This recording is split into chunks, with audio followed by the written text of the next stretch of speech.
also giving a talk at Acton, but Prabhuji has been very gracious to give a talk today for the Srimad Bhagavatam class. He has agreed. So now we are going to have a class, Srimad Bhagavatam class by His Grace Chaitanya Charan Prabhu. And many of you know that Chaitanya Charan Prabhu has been coming here to ISKCON Boston before pandemic as well. And this year, after when the pandemic started opening, Prabhuji is traveling now. So he's here at ISKCON Boston for 5 days, and today will be his last day. So please take advantage of his sessions today here and as well as in Acton. So without much ado, I would like to welcome His Grace Chaitanya Charan Prabhu to ISKCON Boston, and we request him to give the Srimad Bhagavatam class. So let us welcome him and express our gratitude to him in our traditional way by loudly chanting Hari Bol. Hari Bol! Hari Bol! Hari Bol! Okay, so this session is also on the Zoom, and it is also live on YouTube as well. Okay, this is also on YouTube. So please pass on this message, those who are online, to other devotees. Thank you. Hare Krishna. Om Namo Bhagavate Vasudevaya. Om Namo Bhagavate Vasudevaya. Om Namo Bhagavate Vasudevaya. Om Namo Bhagavate Vasudevaya. Om Namo Bhagavate Vasudevaya. Om Namo Bhagavate Vasudevaya. Granth Srimad Bhagavatam, Canto 4, Chapter 8, entitled Dhruv Maharaj Goes to the Forest, verse 26. So I'll speak today on the topic of how Bhagavatam provides the example for contemporary outreach based on this pastime of Dhruv Maharaj.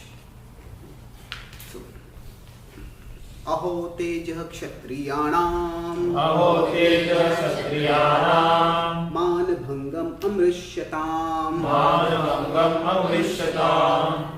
Balopyayam Ruda Dhatte. Balopyayam Ruda Dhatte. Yat Smatur Asadvachaha. Yat Smatur Asadvachaha. Aho Tejah Kshatriyanam. Aho Tejah Kshatriyanam. Manabhangam Amrishyatam. Manabhangam Amrishyatam. Balopyayam Ruda Dhatte. Balopyayam Ruda Dhatte. Yat Samatur Asadvachaha. Yat Samatur Asadvachaha. Aho Tejah Kshatriyanam. Aho Tejah Kshatriyanam. Manabhangam Amrishyatam. Manabhangam Amrishyatam. Balopyayam Ruda Dhatte. Balopyayam Ruda Dhatte.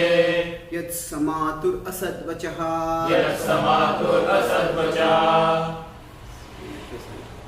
Aho Tejah Kshatriyanam. Aho Tejah Kshatriyanam. Manabhangam Amrishyatam. Manabhangam Amrishyatam. Balopyayam Vidadhatte. Balopyayam Vidadhatte. Samatur Asadvachaha. Yat Samatur Asadvachaha. Aho Tejah Kshatriyanam. Aho Tejah Kshatriyanam. Manabhangam Amrishyatam. Manabhangam Amrishyatam. Balopya Ayam Vridhadatte. Balopyayam Vidadhatte. Yat Samatur Asadvacha. Yat Samatur Asadvachaha. Aho Tejah Kshatriyanam. Aho Tejah Kshatriyanam. Manabhangam Amrishyatam. Manabhangam Amrishyatam. Balo api ayam Vridhadatte.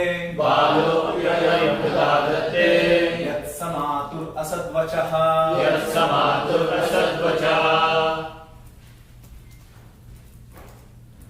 So, any more downwards?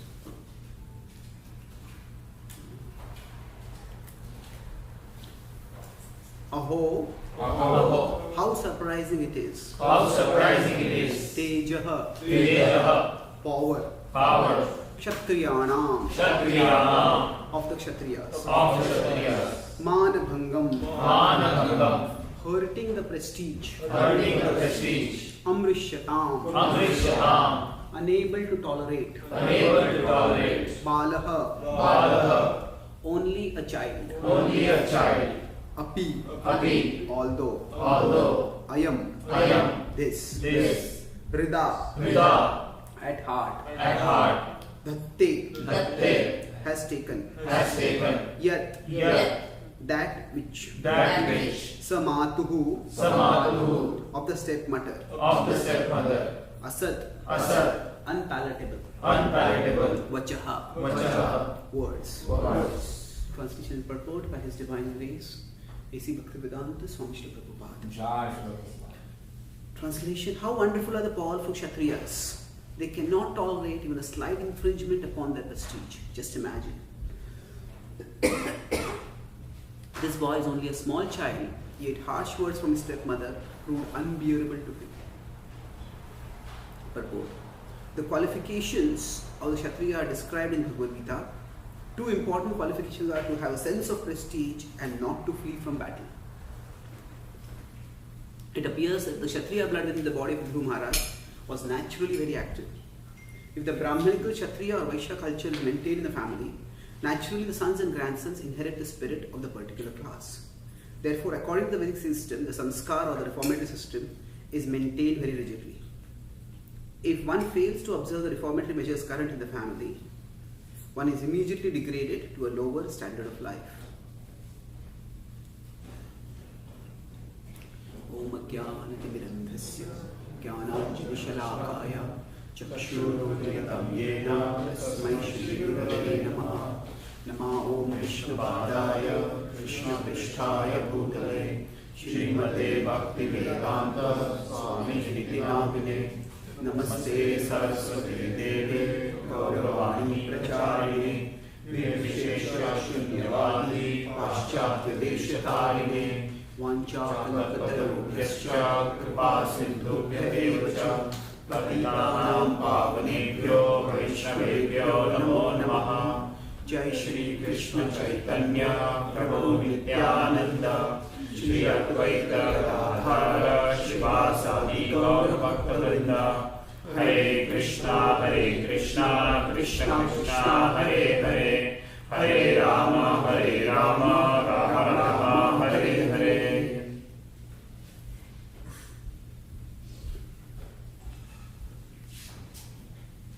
Recording in progress.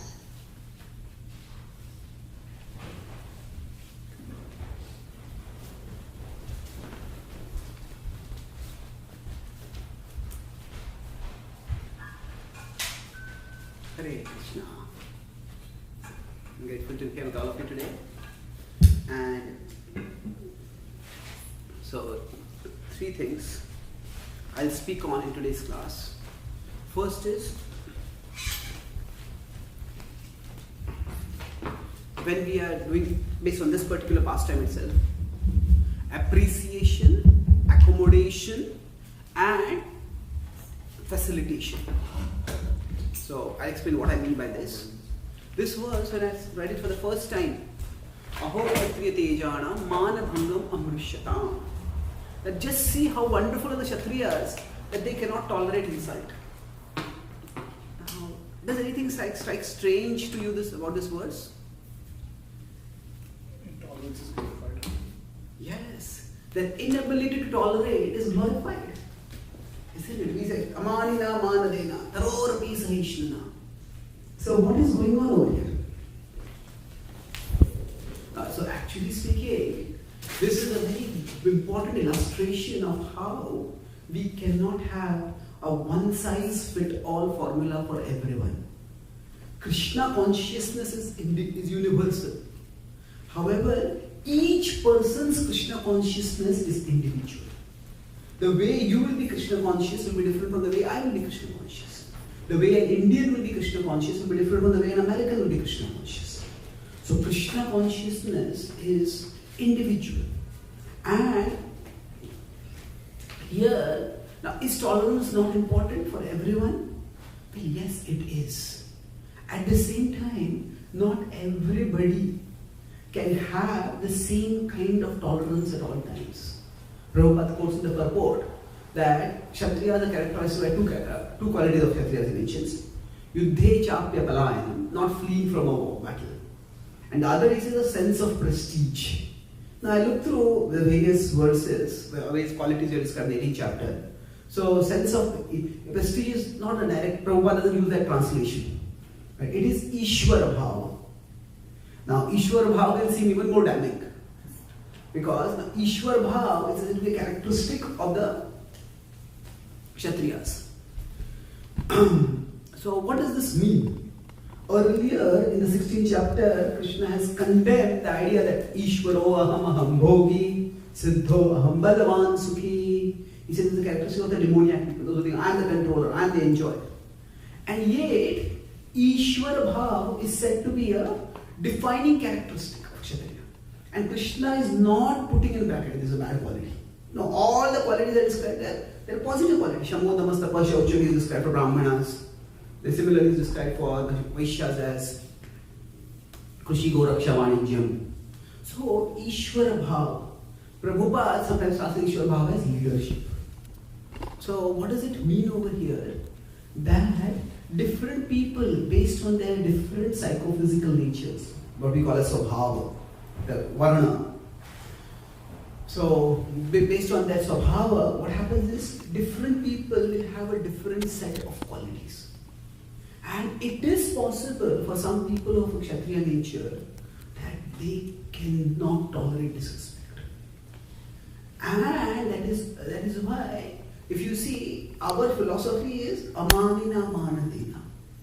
That personally I don't expect respect.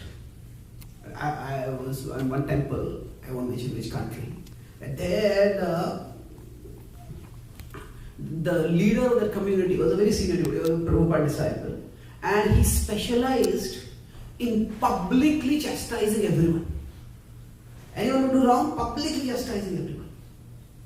And okay, if somebody is going to tell them privately, why do it publicly? He said, when I talk with him, we develop a good relationship. So he said, why do you publicly chastise this? Actually, that is the only way they will develop humility. So I told him, Prabhu, sorry, that is not humility, that is humiliation. And humiliation does not lead to humility. See, humiliation is what is externally imposed, and humility is what is voluntarily chosen. If humiliation would lead to humility, then there would be no need for amanina and manadena. I don't expect respect, but I offer respect to others. So humility has to be developed by an appreciation of a cause bigger than ourselves. Yes, my respect, my ego, it's important. It's something much more important than that. When we understand that and we devote ourselves to that, then humility develops naturally. But humiliation is not the way to humility. At least that is not the socially recommended way to humility. That is definitely not the spiritually recommended way. The spiritually recommended way is we offer respects to others. We don't think by I humiliate others and by that I'll help them become humble. That is not the way. So different people will have different capacities for tolerance. So Kshatriya mentality is such that for them the sense of honor is extremely important. Sometimes we equate honor and pride, but they're not the same thing. Pride or arrogance, nowadays what has happened, the word pride has also acquired a very positive connotation. That you may see hotel pride, hotel executive pride. That's why I've seen several contemporary authors, I talk with them also. Like one devotee was writing a book for Western audience. So he had put the 6 anarthas, so he put pride. I said, please don't use pride, use arrogance. I haven't seen anywhere a hotel arrogance. Arrogance still has a negative connotation. So pride has a positive connotation nowadays in the sense that, I'm proud of what I achieved. Not in the sense that I want to be greater than them. A sense of pride can be positive. So that is in the sense of honor. So when a person has a sense of honor, then that inspires them to behave honorably. To do the right thing even when it is difficult. A sense of honor would mean that if I have given my word to do something, I will do it. No matter how difficult it is. So that mana is not bad. So Kshatriyas, when they are said to have a sense of honor, that what happens is that they expect honor, but then they act also honorably. So the key thing over here is not that Dhruva Maharaj could not tolerate dishonor, but rather what did he do when he felt dishonored? He didn't just take a sword and try to kill those who had dishonor him. He didn't just go into depression and self-pity. He actually turned towards the Lord. So Narad Muni, the first thing he's doing is he's appreciating Dhruva Maharaj. So, and that is vital. If we are to do any kind of outreach, it has to begin with appreciating our audience. It is very easy for us to find faults with our audience. And if Srila Prabhupada had wanted, he could have found faults. He had been living so purely, and his hippie audiences were actually, they were, in general, from the Eastern Indian perspective, the West was considered degraded. But the hippies were considered degraded even from Western perspective. So you could say degraded square. But Prabhupada was very loving and kind and affectionate. So Prabhupada saw that they had some spiritual spark within them. And that is what he appreciated, that is what he built on. So similarly, when we try to reach out to the world today, this is another one example of appreciating. He says, such a small child, what a big fuss he's making over one insult. No, he's seeing that, okay, he was insulted, but he has so much courage that he is ready to leave his world and come to the forest. So he's appreciating that aspect.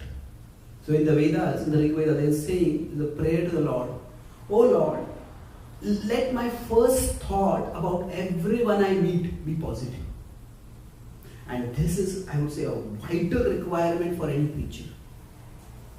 Anyone who wants to share spirituality, let my first thought, even of the people who are going to reach out to, be positive.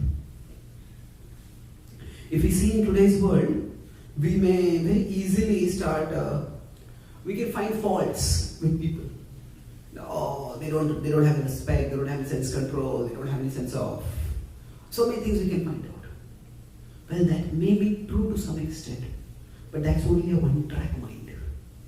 There are many things we can appreciate among the people today. So one of the biggest things we can appreciate is that there is a strong search for meaning and purpose.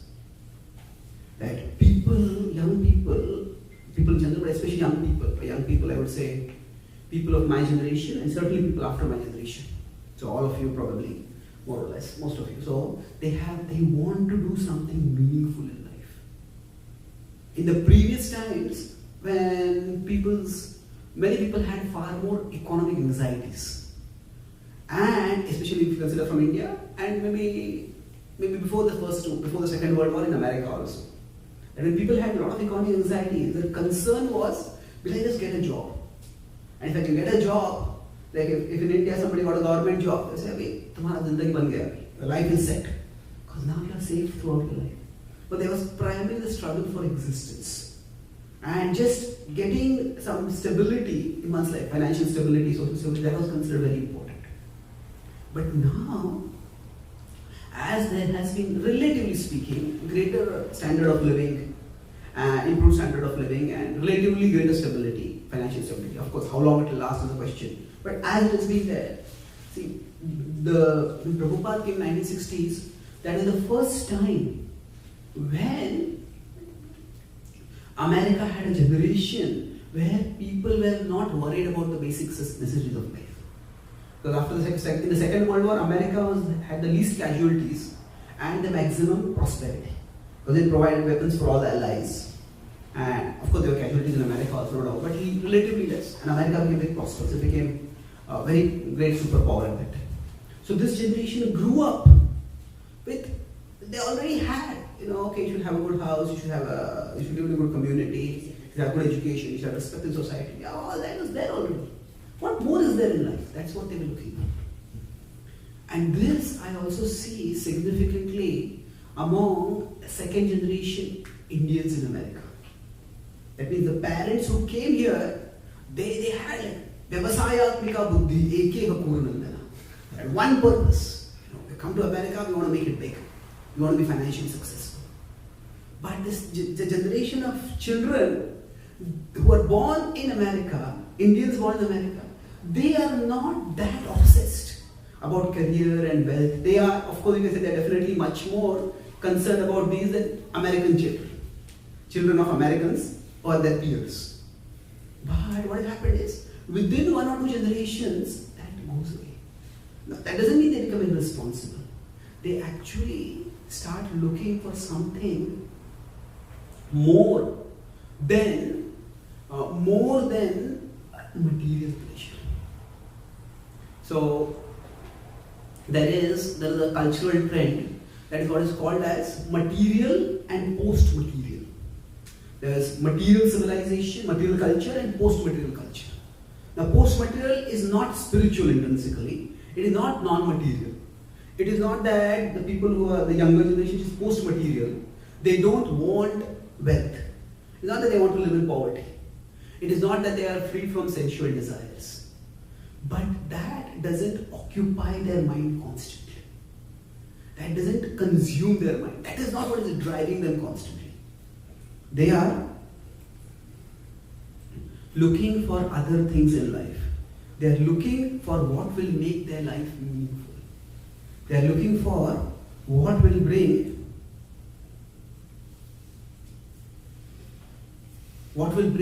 meaning, what even with respect to a job, especially now this has happened after the pandemic. There is one phenomenon called the Great Resignation, where people are not finding, employers are not finding people who want to take up jobs. Because people think, do I need to work 8 hours, 10 hours at a monotonous job? Is there something else I can do which is more meaningful for me, which allows more work-life balance for me? So actually, choosing something like this requires courage. It is where it is natural at a biological level for all of us to seek survival. To seek survival and material prosperity, material security and material prosperity. But we see today's youth is concerned about something more than that. And that's why even in colleges and universities, volunteer groups are hugely popular. And it's much more in the West than in India. In India still, because there's so much competition, because the population is so high, the competition is so great, that has not caught up so much. But it has. It is also, especially in the metropolitan cities, it is coming up. But in the West, this is very much there. So this is one thing, the volunteering spirit. I want to have something which is meaningful and which brings meaning and value to my life. That is a strong search among people today. And along with that, so just as Narada Muni is seeing the good in the people, good in Dhruva over here, we need to see what is good among people. And then, when we say that, generally there's meaning and purpose. Sometimes we bring both of them together. But there's a significant difference. Meaning is about how we make sense of the world. And purpose is what we do in the world. So in our scripture, there are two faculties with which we interact with the world. One is the Jnanendriyas and the Karmendriyas. With the Jnanendriyas, we take in information from the world. And with Karmendriyas, we act in the world. So broadly, meaning is associated with the Jnanendriyas. How do I make sense of the world around me? And purpose is associated with the Karmendriyas. What do I do with the world? So this sense of meaning and purpose is something which we can tap. And that begins, okay, now people may be interested in sensual pleasures, people may be interested in wealth. But it is significant that, to the extent that I have talked with people, it is often Indians who are more obsessed with sensuality than the Westerners. For them, okay, that's a part of their life. Okay, do it and move forward. They're not dwelling on it too much. With one of my friends, I'm now hoping to write several books on popular culture and spirituality. So in ISKCON Communications Journal, I just wrote an article about how other traditions have engaged with popular culture. Popular culture means movie, TV serials, novels. How Christianity is engaged with that, Buddhism is engaged with that. But Vaishnavism has not engaged much with it at all, apart from not just condemning it as Maya. So, one of the things that struck me is that, relatively speaking, while there may be greater amount of sensuality in the West, but that doesn't mean that is the drawing point for the movies. Yeah, okay, there are explicit scenes and there are other such things like that. But when people are attracted to movies and TV serials, it's because of many other things. It's not just because there are a lot of explicit scenes in the movies, people will go to and watch those movies more. No, what kind of acting is there? What kind of storyline is there? What kind of special effects are there? Many other things. So it is not in India in the past, it has decreased. In India in the past, what happened was that this was about maybe 20 years ago, definitely 10 years before that infamous Nirbhaya case happened in Delhi.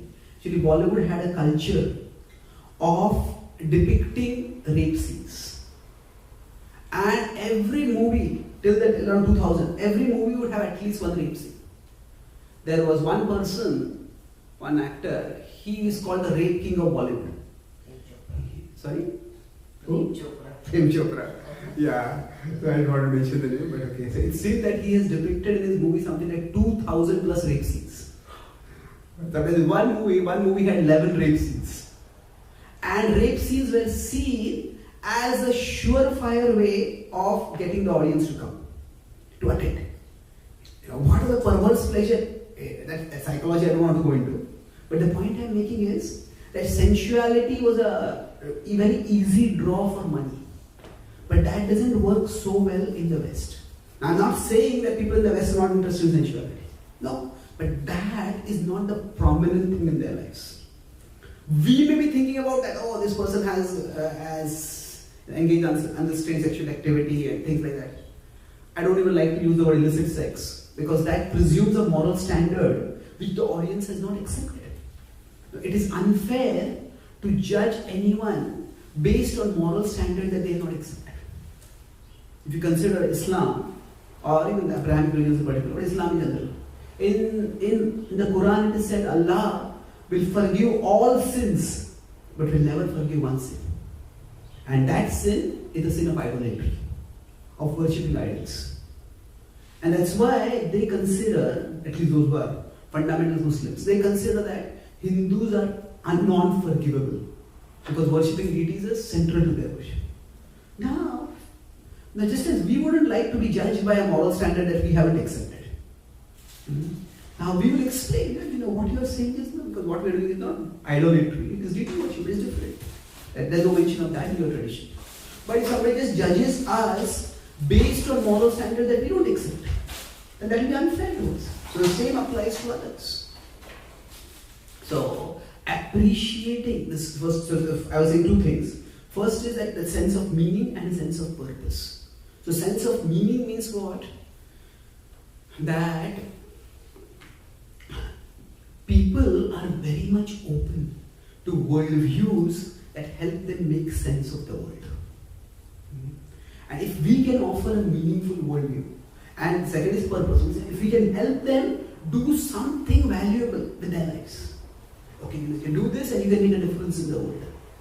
So meaning and purpose. If you can provide those two things, then people are looking for that. And the exact opposite of meaning and purpose is unfortunately what is offered by mainstream religion. Or at least there is a perception. There is a caricature of Christianity which is not too far from the truth. That is, Christianity, traditional Christianity at least could be summarized by three words.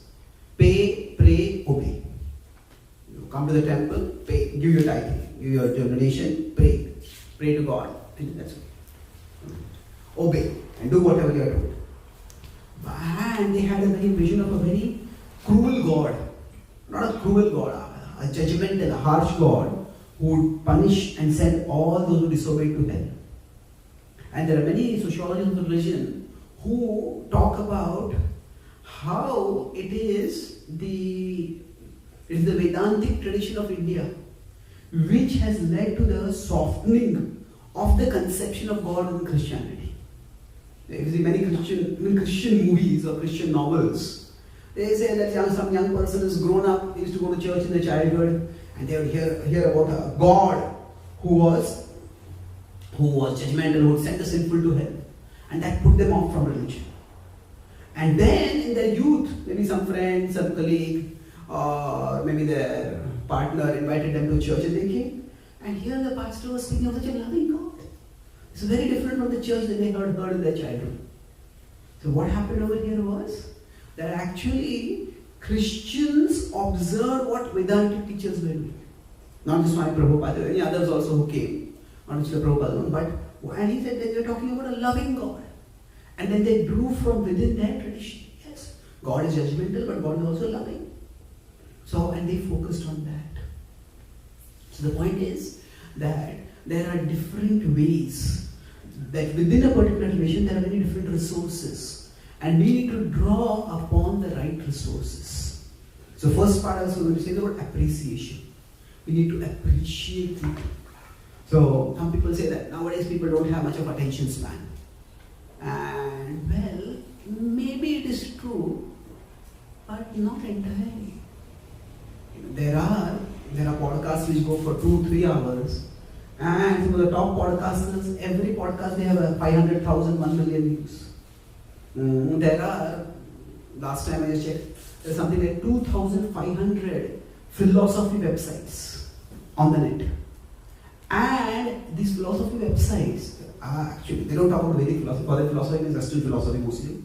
Somehow Indian philosophy is not entered into a dialogue at all. But there are these philosophy websites and they have lots of viewers. At least 10 of these websites are in the top 500 websites in the world. So people are searching for meaning. There are websites like Substack where people are so eager to read that they actually, you don't have to publish a newspaper, I will subscribe to a newsletter and I will pay for that. And there are authors who are doing serious issues, not just masala kind of stuff. They are giving serious analysis of contemporary issues. And people are paying for that. So there is, we could say that always these three people, Sattva, Rajas, Tamas, will be there. And Rajas and Tamas people are the people who are, we can say that attention span has been decreased and all that. But there are a significant number of people in Sattva. They are always there and they are searching. That is the first point. If we want to share bhakti, we have to begin with appreciation. Appreciate what is good in the audience. And the second part is accommodation. By accommodation, what do I mean? Is that Narad Muni does not offer Dhruva Maharaj a 1-0 kind of spirituality. First, he does tell him that actually we shouldn't bother about honor and dishonor. These are all temporary things. And you are a child, like two children sometimes fight, and they say, Patti, I'll never talk with you again. But in a couple of days, they're cheerfully playing with each other. So don't take this so seriously. So he says, if you are a child, don't take it seriously. If you are a spiritually evolved person, again you won't take it very seriously. But what does Dhruva say? He says, what you are saying is true, but it has no place in my heart. It has no place in my heart. My heart is wounded and I cannot accept what you are saying. And Dhruva does not, Narada doesn't say, you are irresponsible, you are disobedient, you are whimsical, get lost. No. What does Narada do? Give him an instruction according to his level. What works for him. And accommodation does not mean, the accommodation can be compromise, but it can also be compassion. It depends. When is it compromise? When we don't even provide a person a pathway to higher understanding. But we provided a person pathway which is doable for them, which addresses their needs. Then that is compassion. That is what Narada Muni is doing over here. And this also indicates one more aspect, that the nature of the relationship between the instructor and the instructed, between the guide and the student, it doesn't always have to be vertical. instruction. It can also be negotiation. It can be discussion. And this is one of the critical differences between the West and the East. See, the way ISKCON is going, we are quite successful in places where there is a egality, where there is a hierarchical culture. India, Russia, China, Ukraine, all these places, there is a hierarchical culture. And this is the authority, and this is what we have to obey the authority. Of course, we can say India is also changing, and these places are changing, but at least there is an understanding of hierarchy. And our way of presenting Krishna Bhakti works very well over there.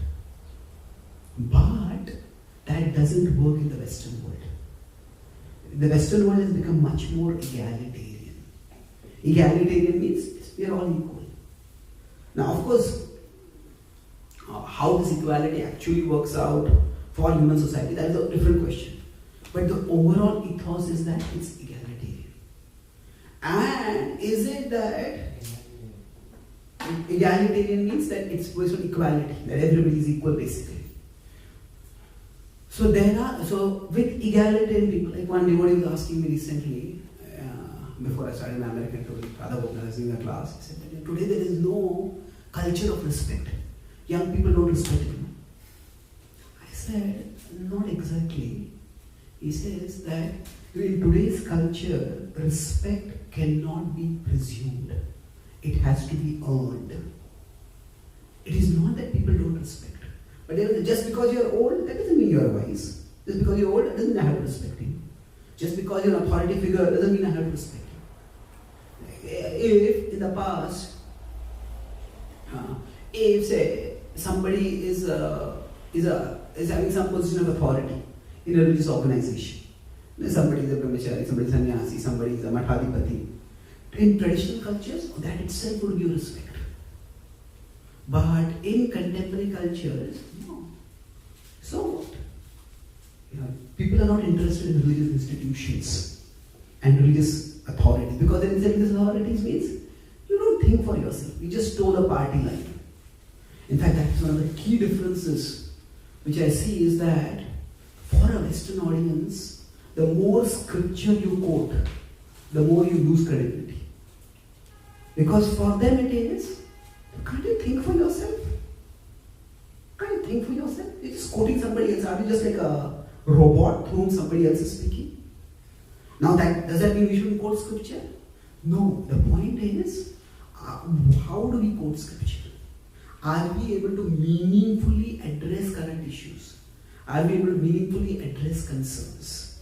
And while addressing those concerns, if we draw from scriptural wisdom, then that will increase their respect for scripture. But if somebody only quotes scripture and does not give an intelligent explanation, okay, what should one do in this situation? This is one quote from scripture, this is what we should do. Why should I follow this? What's the big deal about it? So don't you think for yourself? So the attitude toward authority has changed. It is not that authority is not respected. In fact, you would say that as compared to 50 years ago, the interest in philosophy has become much, much more in the Western world. As I said, all this about philosophy websites, there are books which are being written on Stoic philosophy, and there are books on Socrates, on Plato, on Aristotle, on Confucius, and all these philosophy books are becoming bestsellers. There are people who are buying and reading these books. So it's not that there is no interest in philosophy, but the key thing is, how is it presented? It is not presented as a source of authority, but as a resource for wisdom. Not a source of authority. This is what it says, therefore you should follow it. No, get lost. People are not interested in that. But as a resource for wisdom. No, this book says this. Oh, okay, that makes sense. Explain to me how it makes sense. Yeah, that's good. So people are ready to respect.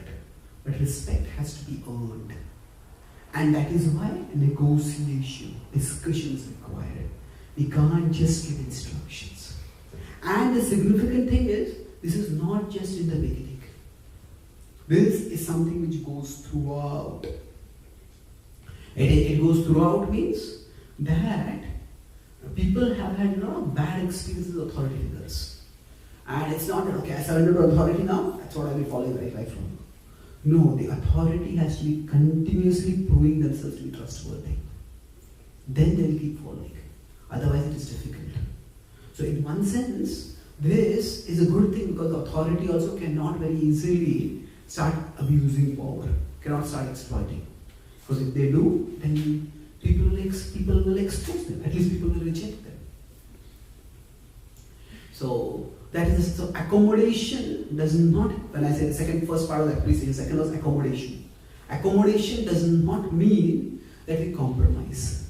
It means we understand where people are and we connect with them appropriately. And the specific point which I'm talking here is that rather than giving instruction, expecting obedience, we need to be willing to discuss and explain. And then people will follow. And that brings me to the last part, that is facilitation. See, broadly, there are three ways in which material and spiritual life can interact. One is, I call these three as rejection, complementation, and facilitation. So rejection means, material life is temporary, it's all illusory, just reject it and practice spiritual life. And this was the prominent way in which our movement presented itself in its first two generations. And that was also circumstantial to some extent, because Prabhupada's followers, the hippies, mostly hippies, actually, let me be careful, they were mostly people of the counterculture. Counterculture was a larger movement. Within that, hippies was a small denomination. Counterculture was many thoughtful people, musicians, thinkers, all of them were there. But within that, the hippies were a small but very visible and that's why prominent denomination. But the whole counterculture, it functioned on rejecting mainstream society, mainstream culture, mainstream religion, mainstream education, mainstream value system itself. And so in that sense, Prabhupada's focus on rejecting material life to embrace spiritual life, that gelled perfectly with the audience. Like the counterculture was sometimes called as rebels without a cause and rebels without a pause. They just rebelling against everything. But then Prabhupada came and gave them philosophical foundation for their rebellion. Not just philosophical foundation, but philosophical direction. Yeah, you rebel against this, but what do you do after that?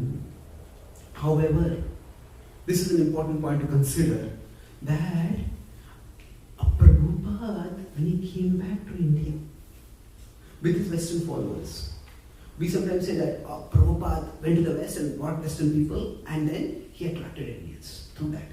Well, yes and no. Yes, in the sense that when Western people came to India practicing bhakti, that created a sensation. But very few Western people, Indian people became committed followers of Srila Prabhupada. Thousands and thousands of people became life members. But very few became committed followers in the sense of taking initiation. And if you see among Srila Prabhupada's disciples now, most of the devotees who are good sannyasi gurus, even those who are from India, that is their physical body is from India, they were not introduced in India. Many of them were introduced in the West. So we see that the number of Indian Prabhupada disciples are relatively few. And if we consider during his manifest time, Prabhupada spent only 5 years in America, full time, from 65 to 70. And from 70 to 77, he was based in India. And he would travel across, but he would come back again. And so Prabhupada spent so much time in India, but Indians didn't seem to become committed followers. They became admirers, they became supporters, but not followers. So what happened? There could be many reasons, but if you consider sociological perspective, that the rejection ethos didn't work in India. That material life is temporary, reject it and practice spiritual life. That worked for Prabhupada's Western followers, but that didn't work for Indians, whether in India or in America. Because, why? Many reasons again. But the point was, Indians were not ready at that time. to leave their family, leave their society, and just become full-time devotees. At that time, becoming a devotee meant moving into the temple. So it was at that time that several of the Indian leaders, it actually started in the 80s. In the 80s, it was, if you see among India, who the prominent leaders are Jayapataka Maharaj, Radhanath Maharaj, and Gopal Krishna Maharaj.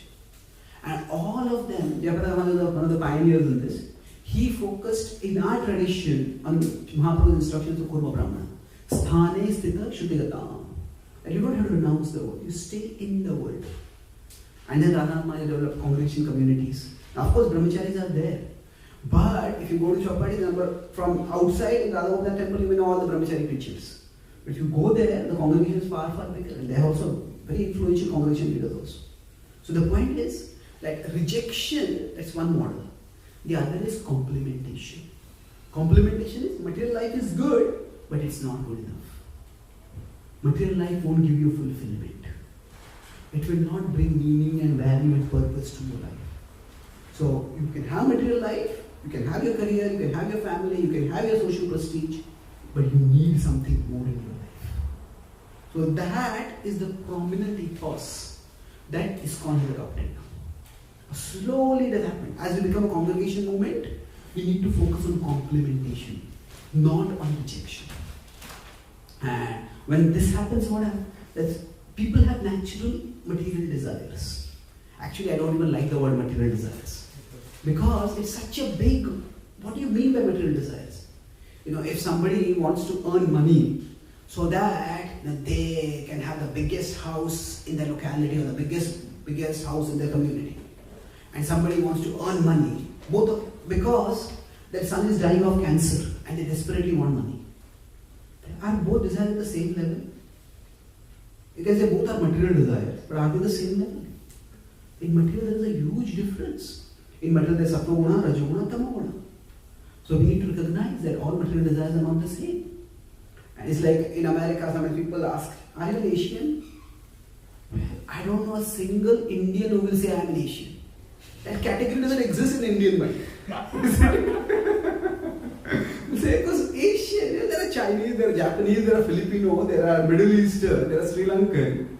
There's so many people. I'm not an Asian. Most Indians, I'm not even Indian, I'm a South Indian. I'm not even South Indian, I'm a Kannada, not a Telugu. So, it's like categorization is important, and material is too big a category to be helpful. So somebody may not be interested in spirituality, but say somebody is interested in just starting a company which will make profit irrespective of what harm it does to the environment. And then on the other hand, somebody is starting a company which has a great sense of corporate social responsibility, CSR, and they are working for green, for maintaining the greenness of the planet. Well, both are running a company, but their consciousness is different. So the point I'm making is that when people have their own aspirations in life, that doesn't necessarily disqualify them from spiritual growth. So complementation means, yes, you have your talents, you have abilities, you have interests, pursue those. But make sure that spirituality is also an important part of your life. And when there is this complementation, that is where there has to be flexibility. When people are complementing, there will be times when they may prioritize their material life more. And there will be times when they prioritize their spiritual life. We need to accommodate that. And we are moving more and more in that direction now as a movement. That is where we will survive. So here, so that's complementation. The third is facilitation. Facilitation, slowly this is becoming mainstream in our movement, or at least becoming not mainstream, but becoming accepted. What it means is that you have your material goals in life. I used to use the word material because there's no better substitute for it. Okay, you have your own personal ambitions in life. Your spirituality will help you to pursue your ambitions better. So, you want to achieve big goals in life, but you have stress, you have depression, you have mental health problems. Meditate, and you'll be able to deal with it better. So facilitation means what? Here, spirituality is not taught as a means to change one's goals. That's what normally, all material things are temporary, spiritual things are eternal. That's why you should pursue. That's the rejection model. Complementing, you can have these goals, but you need these goals also. But facilitation means whatever goals you have in your life, to pursue them, spirituality can be a resource. And this is where most of the popular spiritual teachers in the world are today. I won't take any names, but most of them, they focus on this. Like, okay, whatever goals you want to pursue, so you have spirituality in your life, that will help you to stay calm, that will help you to focused, that will help you to become more understanding in your relationships, that will help you to be more successful materially. And we will see, when I say this is just nonsense, this is not Krishna consciousness. Well, one of the signs of advancement in Krishna consciousness is that we become more open to re-examining our understanding of Krishna consciousness. That there are many, many different ways in which one can be Krishna conscious. And here, in the Bhagavatam, in Dhruva Maharaj pastime, there is not a single mention of Narad Muni condemning Dhruva Maharaj's purpose. Dhruva Maharaj's purpose is what? He wants to gain a kingdom bigger than his father's. And that's clearly a material goal. But all this kingdom is temporary. Why are you pursuing it? That's just a waste. Narad Muni doesn't mention that at all. That is what you want to do? Here. Worship Lord Vishnu and you will achieve it. So this is not even complementation. This is facilitation. Facilitating people in achieving their material goals. And offering spirituality as a resource for that. So, there are devotees, some devotees have gone into self-help extensively. And they focus not so much on Krishna, but on spiritual principles in general. And there is some amount of polarization in our movement about their role. But they are opening doors for other devotees to move forward and reach out to people who would not be reached. So the idea is, most people, it's not just in Kali Yuga, in previous ages also, most people are going to have their personal aspirations in life. And if they have those aspirations, what do? You're all whimsical, you're all materialistic, get lost. They'll never be able to reach an ultimate goal. So rather than thinking of spiritual outreach as 1-0, anybody who's doing this is practicing bhakti, anybody who's not doing this is not practicing bhakti. We see it like a pyramid. And wherever people are, we help them rise up from there. So if somebody who is never interested in the Bhagavad Gita, that person starts reading the Bhagavad Gita. Bhagavad Gita is a source of wisdom. They're not interested in love of God. But Bhagavad Gita has some leadership principles. Bhagavad Gita has some wisdom. Let me look at that. That's a big step forward. In India recently, a movie in Kartikeya 2 became hugely popular. So it is about a skeptic who he's a doctor and he hears that there's a pandemic that is going to come and there is some secret cure for it that has been stored by Krishna 5,000 years ago in some hidden place. And the whole, it's an adventure movie. But within that there are a few dialogues where he starts as a skeptic. But how there the glory of Krishna is described. Now how Krishna was the greatest philosopher, Krishna built a whole city underwater. Who can be a greater architect than him? Krishna's flute would attract all people, not just humans but even animals. Who can be a greater musician than him? Krishna could absorb Arjuna and philosophy in a battlefield. Who can be a better teacher than him? So there are thousands, millions of people, at least thousands of people, if you see on YouTube the reviews, they say that this has increased our faith in Krishna. That Krishna is not just a myth, an irrelevant myth. Krishna is the source of wisdom. Now, is Krishna portrayed exactly as God over there? Is Krishna portrayed as the sole God as compared to other gods? No. But we can't expect a movie to be a philosophy class. A movie is a movie, but what is happening through this? For many people, Krishna would not be in their consciousness. That Krishna is coming into their consciousness. Yesterday, when this quiz was going on, yesterday, yesterday I was there. And many of the questions which were being asked, many of us would think, should the answer be very simple? Like, where did Krishna go after he left Vrindavan?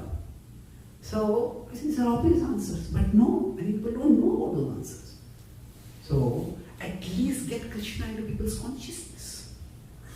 I was at one young group's, like Hindu group, not a devotee group. They had invited me to speak.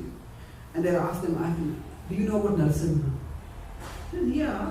He said, he was the Prime Minister of India formerly.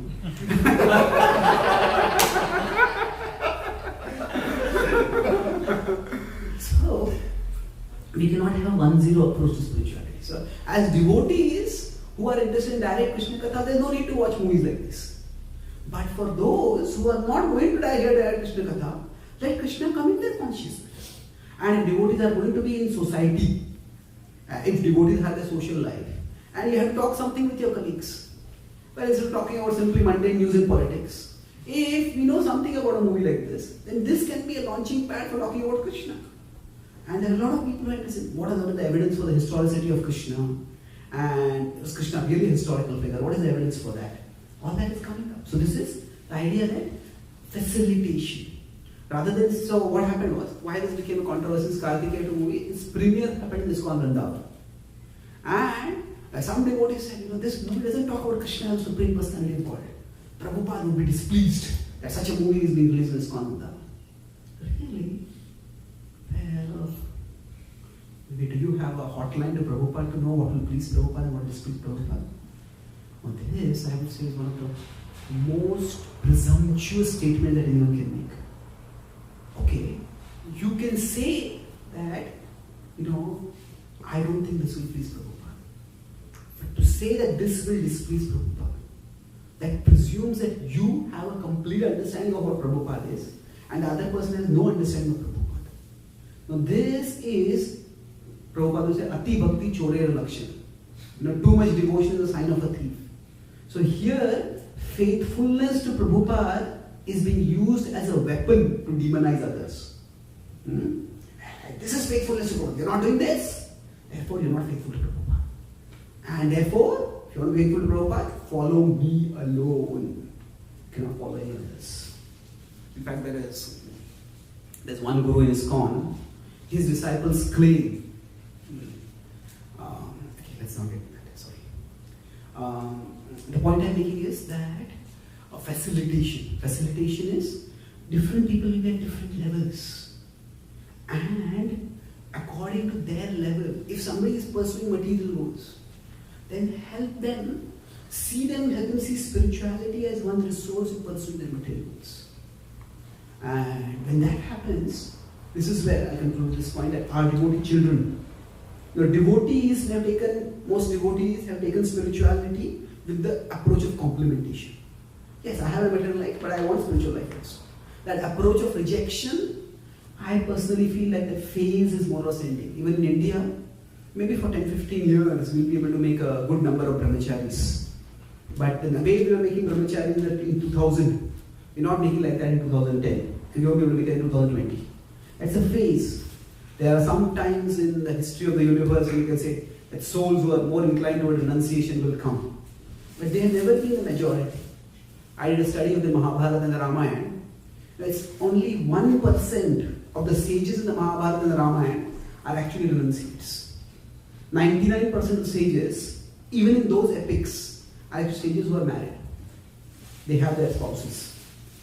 So, to expect brahmacharya or renunciation to be the mainstream, it's not going to happen. And we cannot expect monastic standards from those who are living in as grihasthas. Yes, everybody can be dedicated in their own way. So the point is, rejection model is not going to work much in today's world. Complementation can work. But especially those who are devotees, their children. If somebody is in the teens, 15, 20, 25, at that time, they want to make it big in life. At that time, you tell them, all this is temporary. All this won't give meaning and purpose in life. No, at that time, that is what will give them meaning and purpose. Then later on, they will realize this is not that meaningful. But it's extremely important for them at that time. It's like, If it is a small child who is growing up and he tells me toys are all false, playing with toys is all useless. No, yeah, it's toys, but at that particular point, that is what the child needs to grow. It is through playing with toys, children grow. So Krishna says, "Na buddhi bhedam janayet ajnanam karma sanginam joshayet sarva karmani vidvan yuktah samachara." Don't disturb the minds of people, even if they are attached and even if they are ignorant, and even if you are detached and you are wise. Krishna says, dovetail them, engage them according to their level. So especially for the youth who are born in our movement, we may need to present Krishna consciousness not as rejection, not as complementation, but as facilitation. Yes, you are pursuing your career, you face stress, you face these problems. You present spirituality as a resource. So when I talk with devotee parents, they say, "Oh, our children don't chant Hare Krishna. They don't japa." I told them that don't bother about whether they do japa or not.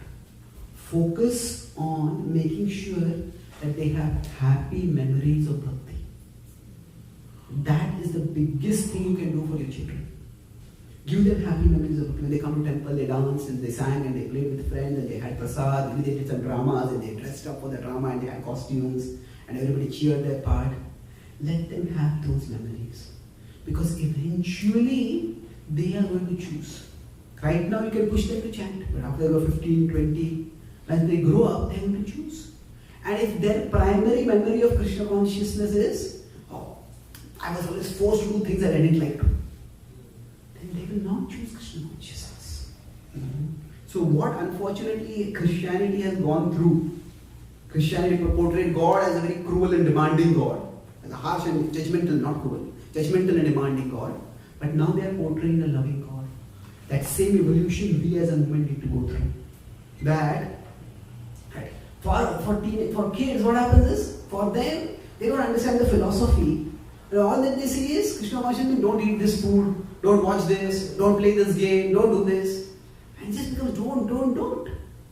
And in some ways, our don'ts are more than that of, we could say, 95% of other religions in the world. There was one devotee who went to a devout Catholic school. His parents thought instead of sending them to general school, he was sending to Catholic school. He said, Jesus doesn't make even 10% of the demand that Krishna makes for us. So what happens over here is that if we focus on rules and standards, that will not work. Facilitation means focus on doing what is, okay, this is what you want to pursue in your life. This is how Krishna Bhakti can help you to pursue. Of course, there is a description between Sattva, Rajas, Tamas, but that will come gradually.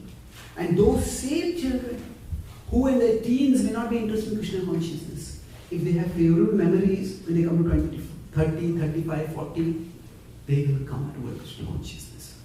The Wisdom of the Sages is a podcast which Prabhu and Kaustubh Prabhu is running. And they are attracting thousands of people. Every day they speak from the Bhagavatam. And they are attracting thousands of people directly hearing the Bhagavatam. But they are attracting a particular demographic. It's around 35 to 50 demographic. Because that is the time when, especially in the West, when there is prosperity, sensuality, people have experienced whatever is there to experience in material life. And they are looking for something more. And there are people who are interested. So, that's what. This facilitation may be the approach necessary for some people. So many young people may not be ready to hear Bhagavatam classes or Bhagavad classes, but they will be ready to hear when devotees speak on self-help, on self-development. And you say, there's no Krishna in it. Okay, there's no Krishna in the content, but there is Krishna connection in through the person. They develop an appreciation and then gradually they will move forward from there. So this is our challenge, that we present Krishna Bhakti in a way that serves the need of the other person, while telling them about what their ultimate need is. If somebody is hungry, they say, "Can I have some food?" Actually, you eat food now, after 6 hours you'll be hungry again. Just chant Hare Krishna first. First you have a class on first. No, I'm hungry right now. Do I forget that? There's a felt need of people and there's actual need of people. So we need to address their felt need, and then we can tell them about actual need. If society has already addressed their felt need, then we don't have to bother about that. But if society is not addressing that felt need, then we may have to provide systems for addressing that felt need and then teach them about their actual need. So I'll summarize what I spoke today. The theme was how the Bhagavatam offers an example for contemporary outreach. And in that I spoke about three main points: appreciation, accommodation, and facilitation. So in appreciation, normally we focus on how we should all be humble and tolerant. But here, the inability to tolerate of Dhruva is being appreciated by Narada. Why? Because that Narada is seeing at his level. Okay, he can't tolerate, but he's not going to becoming violent, he's not becoming depressed. He's actually doing something constructive, courageous, come out to God. So Prabhupada appreciated the counterculture. Although they were rejected in Eastern society, but they had that courage. That they rejected everything to explore something higher. Many of them got caught in drugs, which is unfortunate. But Prabhupada appreciated that. Then, so we need to see what is good in our potential audience. So we may say, oh, people are engaged in all kinds of sensual pursuits, they are just materialistic. Well, they may be pursuing sensuality, but that may be more dominant in our minds than their minds. It's just a part of their life. Okay, you get involved in it, what makes up for that? So there is this spirit of volunteering, seeking meaning and purpose in their lives. So if we present spirituality, scripture, not as a source of authority, but as a source of wisdom. This is what can help you to make sense of life. And then this is how you can do seva marriage, you can do something meaningful in life, something valuable in life. If you address that need, there is a large amount of hunger for that. So philosophy is becoming increasingly sought by even young people in today's world. Then second was accommodation. Accommodation means that rather than presenting spirituality as 1-0, Narada didn't say just neglect honor and dishonor. Focus on bhakti. Okay, you want to pursue something honorable, you want to achieve honor, this is how you can go to do it. So we need to present it not 1-0, but as multi-level. As you could say, a pyramid with multiple levels. And talk about how Srila Prabhupada himself didn't insist for in India, life members to become full-time devotees. He accommodated them as life members. In the West, coming to this convent, becoming a full-time devotee. But those who are not ready for that, Prabhupada accommodated them. And the accommodation part doesn't mean compromise, it means compassion. It means seeing where people are and seeing what will be the next steps for them from there ahead. And the last part was facilitation. That means that the interaction with material and spiritual life could be rejection. Material life is temporary, spiritual life is what matters. Well, that worked in the counterculture. But that didn't work even in India when Prabhupada went back. So then, what has worked is complementation. That material life is good, but you need spiritual life also for having fulfillment in your life. And that is because our movement has become mostly congregation movement. So that is what is required mainly. And then last is, and the third approach is facilitation, which is what is being demonstrated here by Bhagavatam. Okay, this is the goal you want to pursue. This is how spirituality can be an aid for you in pursuing your goals. So mindfulness, self-help, meditation, all these, we can use those formats. If we don't use it, somebody else is going to use it. And then people will develop faith in that particular tradition, that particular teaching, and they will go over there. But if we present spirituality from that perspective, we will help people rise one step higher. And especially our own youth, the children of our own devotee community, they should be able to see that their spirituality doesn't just burden them, oh, don't do this, don't do this, don't do this. It can assist them in pursuing their life goals also. So when we can address people's felt needs, then they develop some trust in us. And then we can tell them about their actual needs and they'll be much more receptive. So Narada Muni does not even condemn in any way the aspiration for a big kingdom. He just focuses on helping Dhruva address his felt need. And in that process, Narada Muni doesn't think I have to be the savior. No, Krishna has a plan and Krishna will guide him forward. So Narada Muni just does his part. And eventually, when Dhruva performs austerity and sees Krishna, then he will realize that there is something, I need to have a higher goal in my life. When that happens, happens gradually, incrementally. Thank you very much. Hare Krishna. Yes, Prabhu. Prabhuji, in this approach of facilitation, will it not happen that new people will take Krishna conscious, pure Krishna conscious activity as part of Swakarma? And then how do you define Swakarma? Swakarma is pious activity that will gain them pious results, rather than looking into Krishna conscious activity that will get them bhakti. Okay. Will people not equate Krishna consciousness with Swakarma or this pious activity? Well, is that really a bad thing? It depends on audiences. Because, see, for example, one of the most toxic things that has happened in our movement is that, see, we talk about detachment. Say, for example, family attachment is bad. Now, how Parikshit Maharaj announced his family, how Bharat Maharaj announced his family. Well, talking about detachment, it is good for people in Sattva-guna. But for people in Tamoguna, see, talking about detachment, people in Sattva-guna will lead them to renunciation. Talking about detachment to people in Tamoguna will lead them simply to irresponsibility, aversion to responsibility. And that is toxic. So I would say the way relationships are crumbling in today's world, people don't have a sense of responsibility, sense of commitment. And then in today's society, we talk about how, especially the Western world, we talk about how relationships are temporary and illusory. We will just accelerate the destruction of the family structure in today's world. So, according to the level of people, we need to focus on, say, one devotee was talking with me, the only time, most of the time when we talk about marriage, we talk about how it is a source of attachment and it should cause bondage and don't become attached. Only time when we talk about how when marriage is sacred is when somebody wants to divorce. Hey, the sacred bond, how can you do it? You never told me that it was sacred. Did once you tell that? No. All along was, like I remember, when one devotee went to a sannyasi guru and he asked him, when I'm going to get married, what should be my consciousness? He said, you should be preparing for vanaprastha. That may reveal that devotee's renunciation, but that's a completely inappropriate instruction. If a couple is getting married, they're going to have children, they're going to take care of their family responsibilities, they need to have a healthy sense of attachment.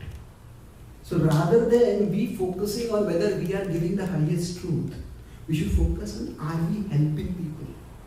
Seva bhava is what is most important. The essence of bhakti is service attitude.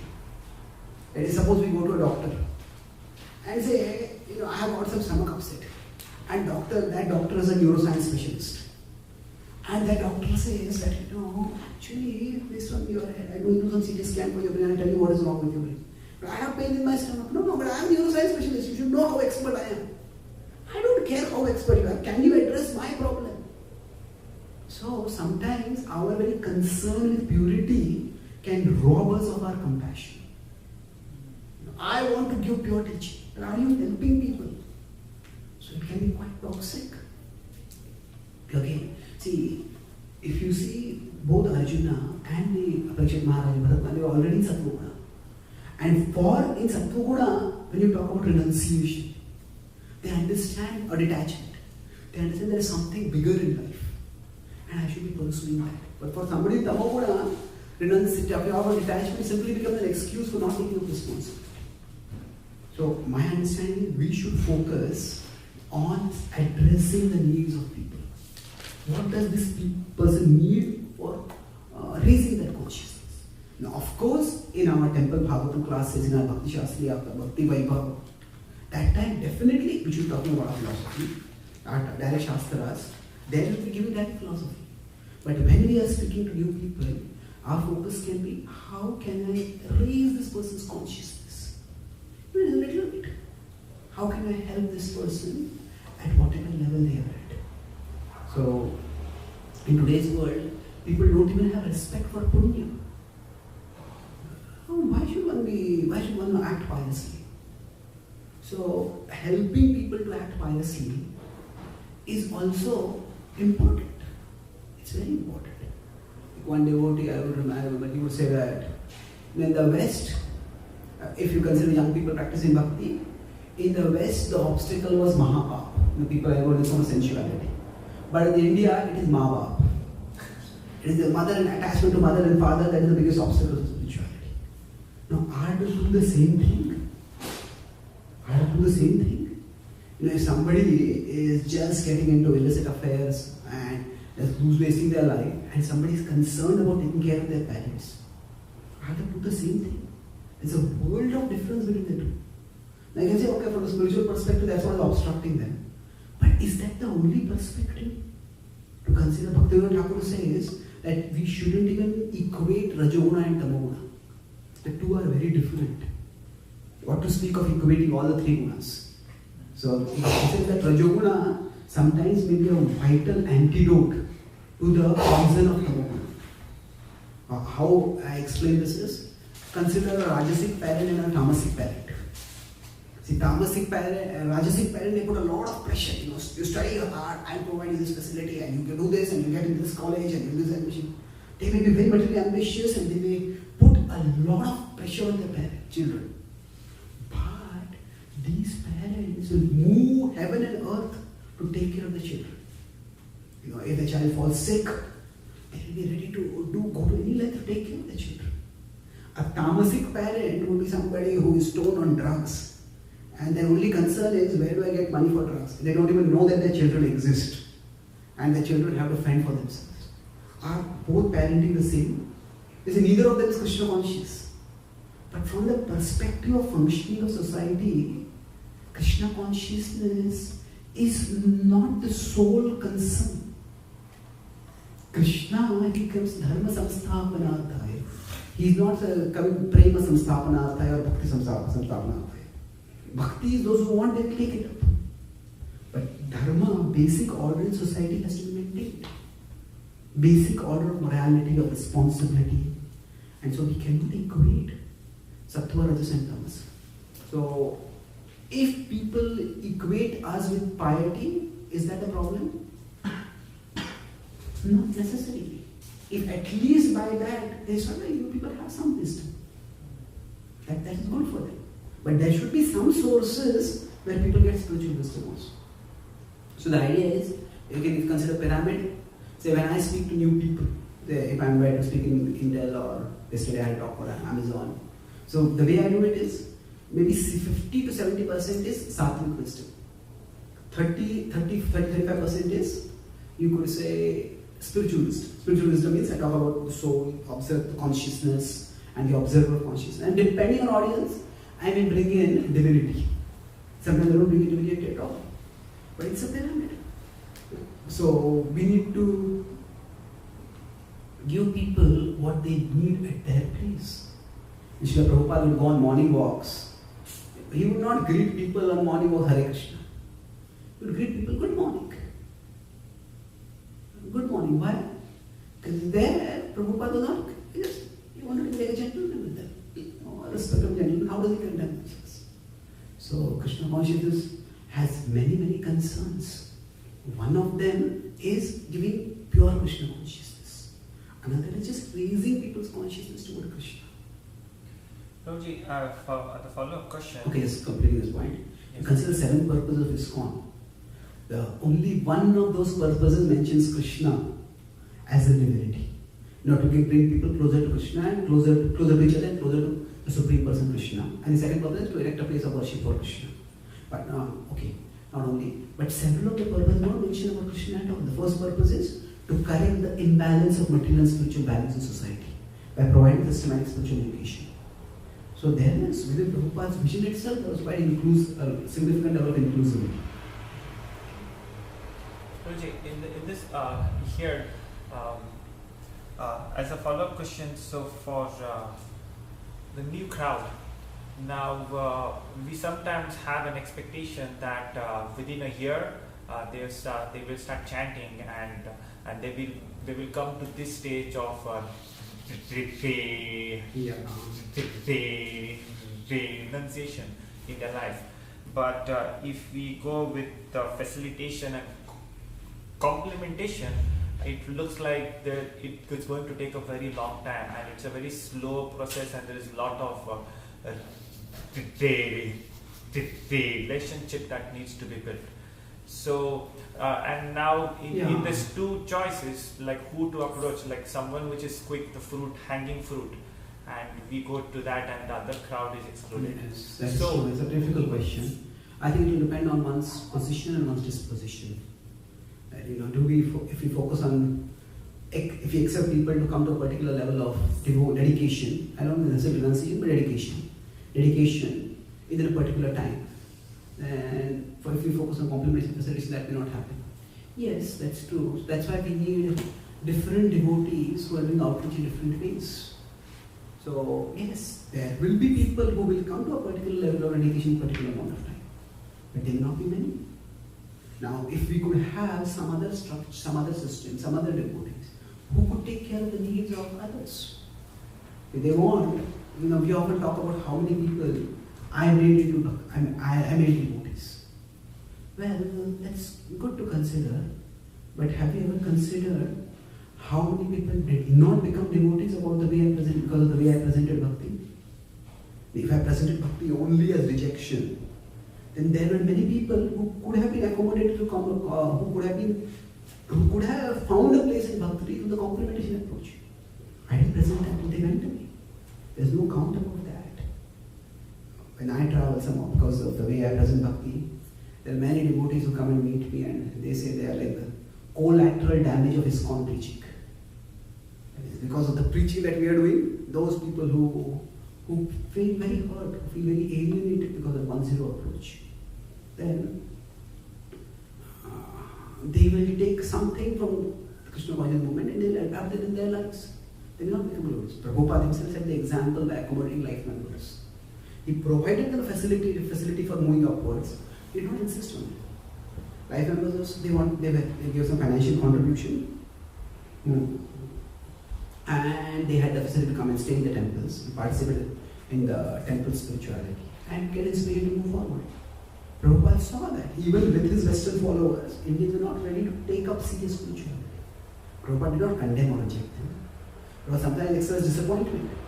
But that was not what Prabhupada did all the time. He focused on accommodating them.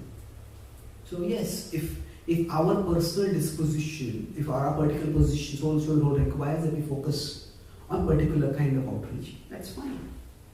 But then let's not reject or condemn others who cannot take it up. Let's try to have a cordial relationship with them. If you can't take up this, then we can't provide these facilities.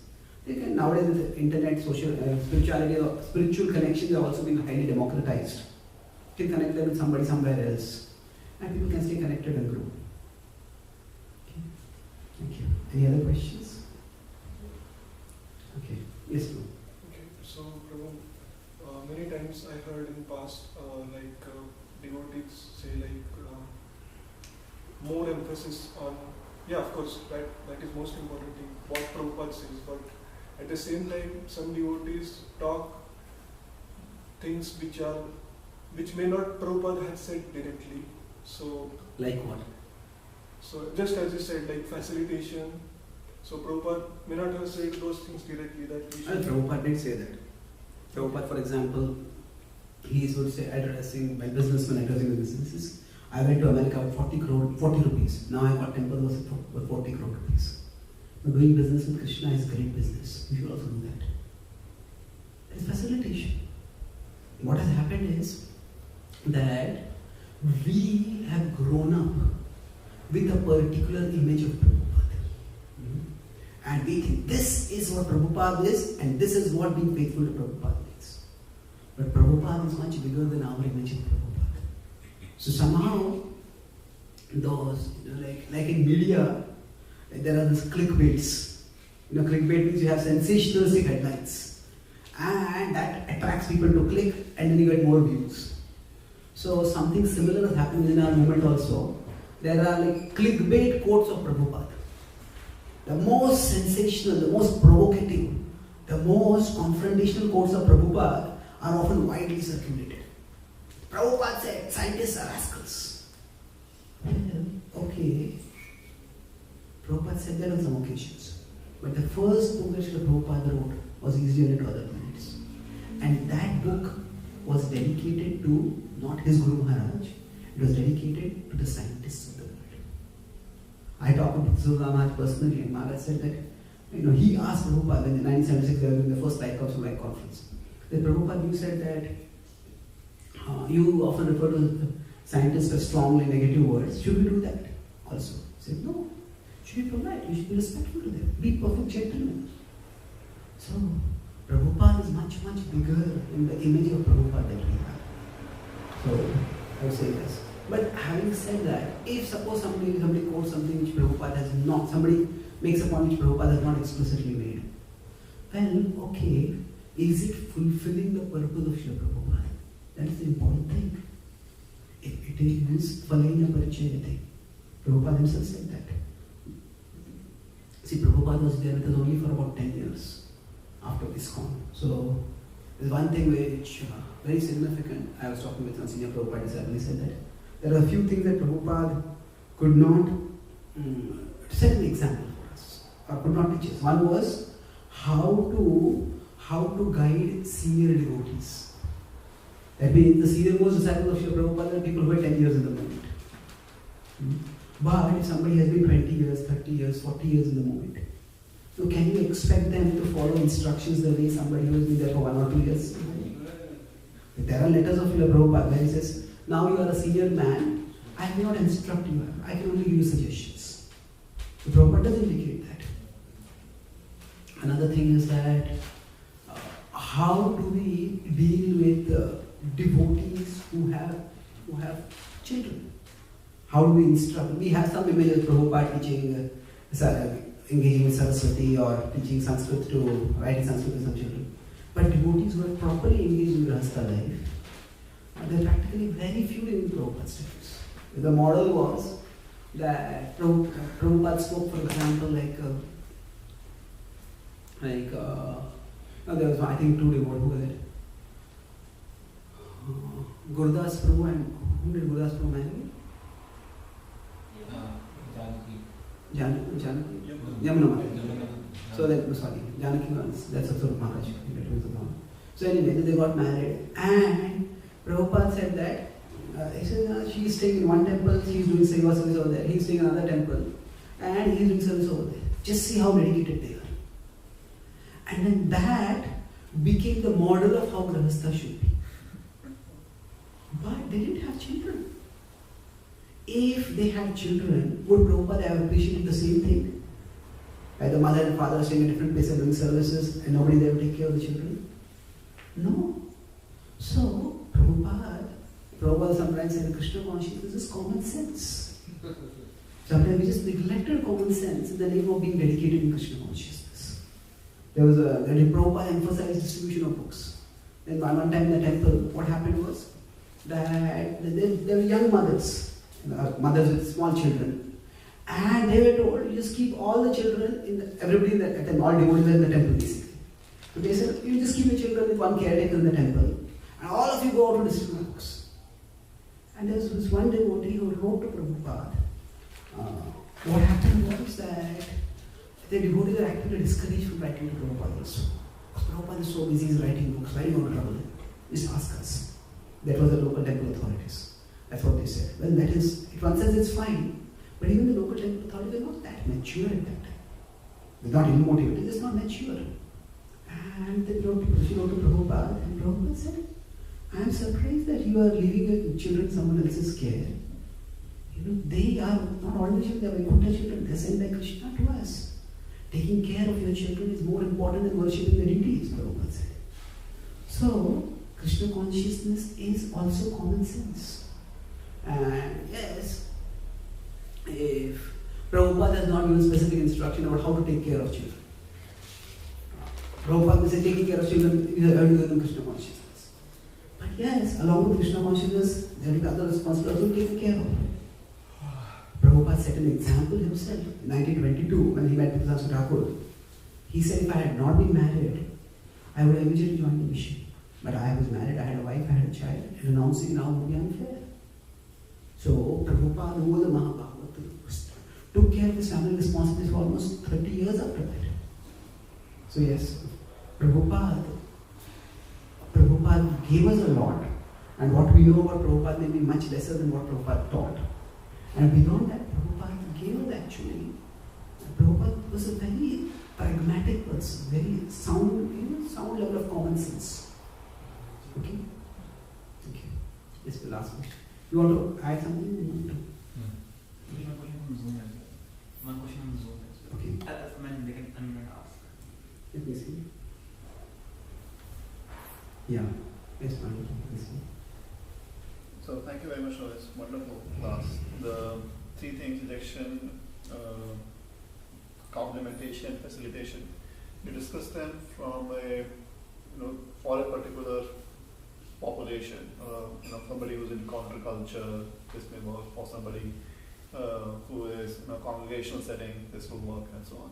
I'm thinking, can you also explain these things from an individual? For which individual, what is it that is proper for them?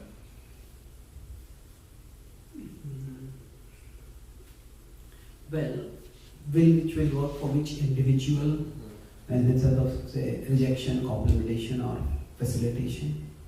I think a lot depends on our purva karma and our present situation.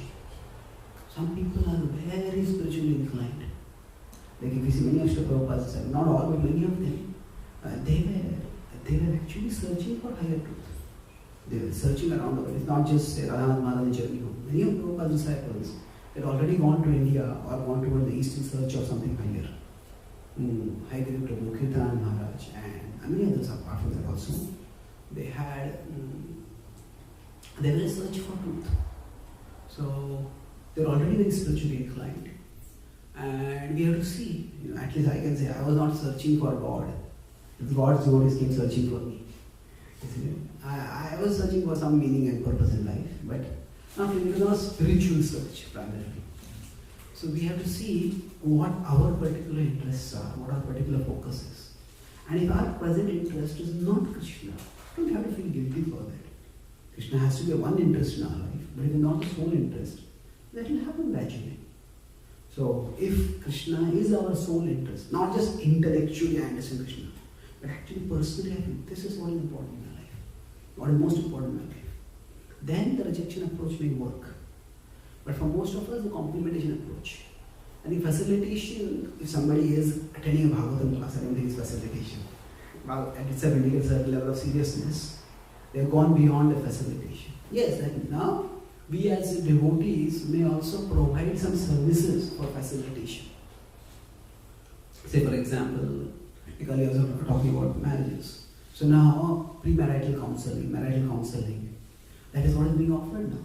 And in the past it was just, you chant Hare Krishna together, you do Kirtan together, and then your marriage will be wonderful. Well, it's not that simple. We have to understand each other, and we have listening skills, other skills. There are various languages of love which we need to understand. So those are also being taught now. So we could say that facilitation could be at one level,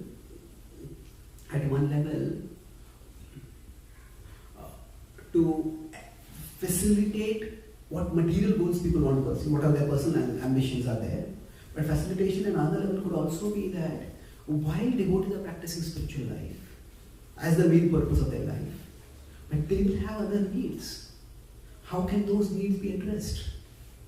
So for example, devotees need medicine. So for example, there's a hospital, and if we have a hospital which is run by devotees, it's a devotional environment. Why not have that? If devotees have to get married, then why not have some community support which can help devotees find a suitable match? If devotees need to learn yoga for their health, why not have devotees teaching yoga? If devotees, one of the biggest unaddressed needs is, I would say, mental health. If devotees have some mental health problems, and the mind is like the body, sometimes just by practicing Krishna consciousness, our body may become healthier. Similarly, my mind may become healthier, but sometimes, despite our Krishna conscious practice, sometimes the body may fall sick. And the mind may also fall sick. So if they need some mental health support, then if we have devotees who are psychologists, devotees who are psychiatrists, that could be a huge help. So that means that we as a movement can facilitate not just the material goals of people, but the material needs of devotees also. But to what extent we do that varies from person to person. But my basic understanding is we need to be able to practice Krishna consciousness in a way that is sustainable for us. So, what level is sustainable? Each one of us to find that for ourselves. Okay. So, Just last one. can we facilitate people to see that the purpose they are pursuing is worthwhile, as it is a subset of Krishna's divine purpose to establish dharma in the world? This is, there are good devotees who want to pursue a purpose outside the institution or outside core devotional activities. And if someone is pursuing a goal which is not directly relatable to establishing dharma, then we can help them to pursue a small activity which can be related to Krishna's purpose. Can you facilitate like this? Yes. There is one of the purposes Krishna talks about in the Bhagavad Gita, which we practically never talk about, is Loka Sangraha. Loka Sangraham evapi sampashyan kartumarhasi. Loka Sangraha literally means maintaining the world.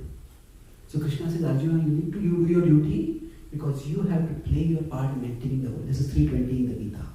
Some is Loka Sangraha elsewhere also. The idea is that there is a basic principle of reciprocity. If we are taking from the world, we need to give back to the world. So we are taking electricity, we are taking modern facilities, we are taking so many things from the world. So we take from the world and then condemn the material world for how terrible it is. That is ungrateful. During the pandemic, we use technology to stay connected. We use Zoom, otherwise our whole spirituality would have been paralyzed. So if we are taking, we should also be giving back.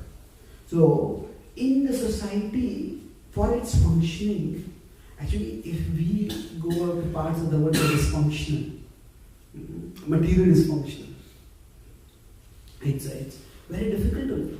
That's one of the things which you may appreciate the difference between India and America to some extent.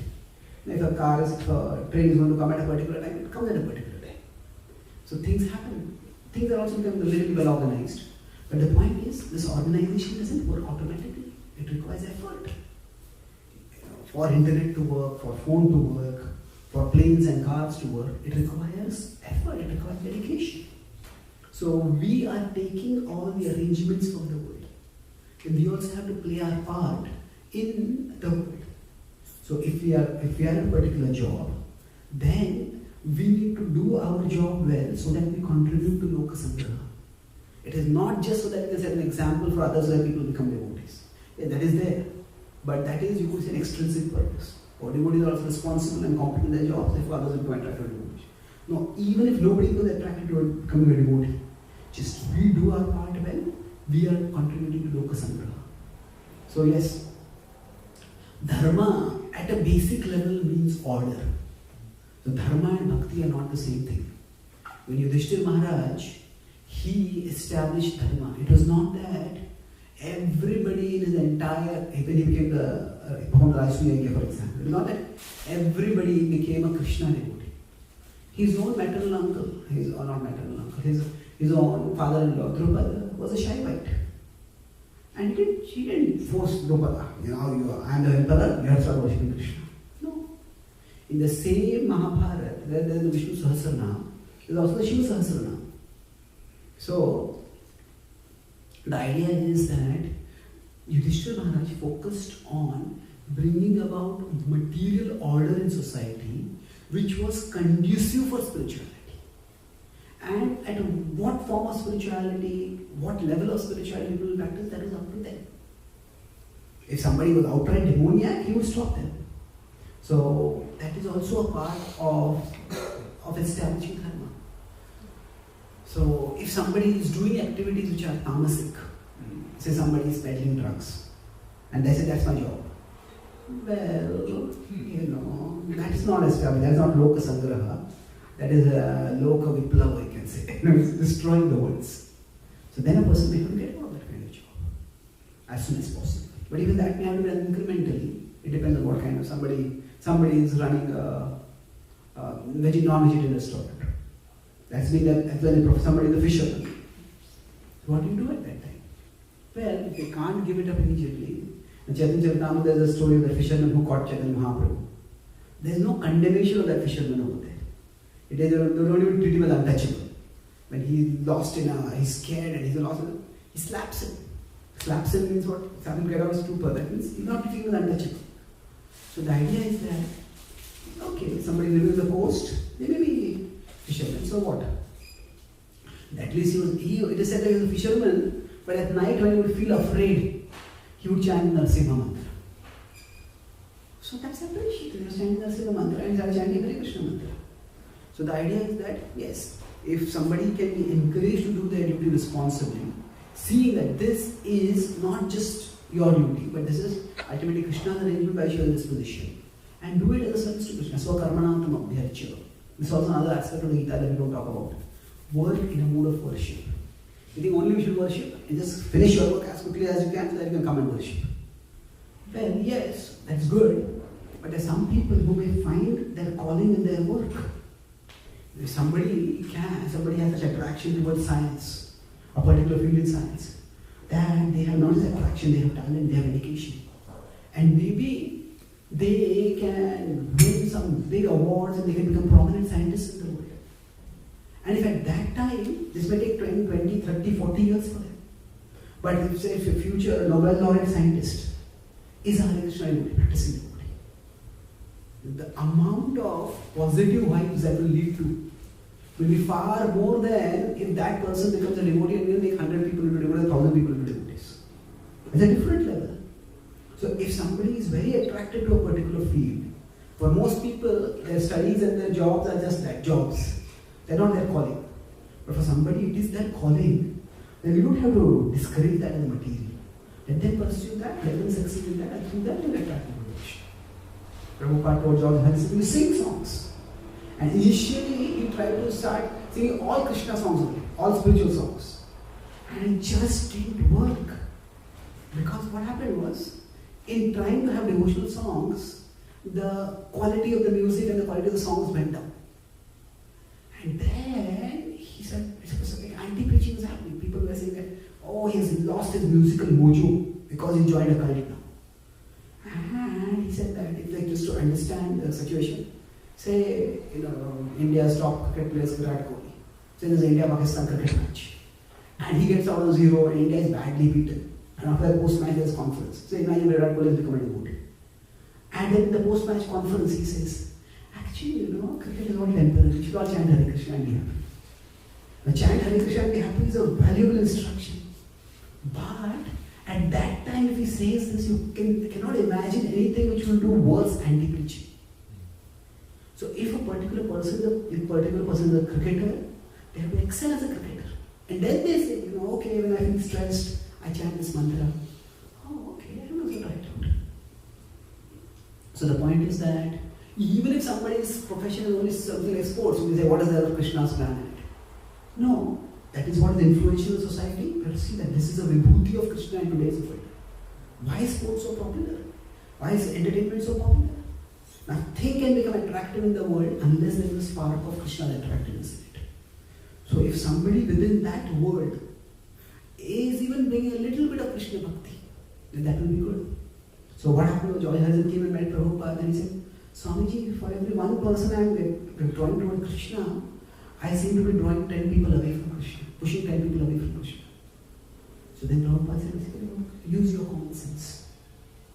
And then he started composing songs.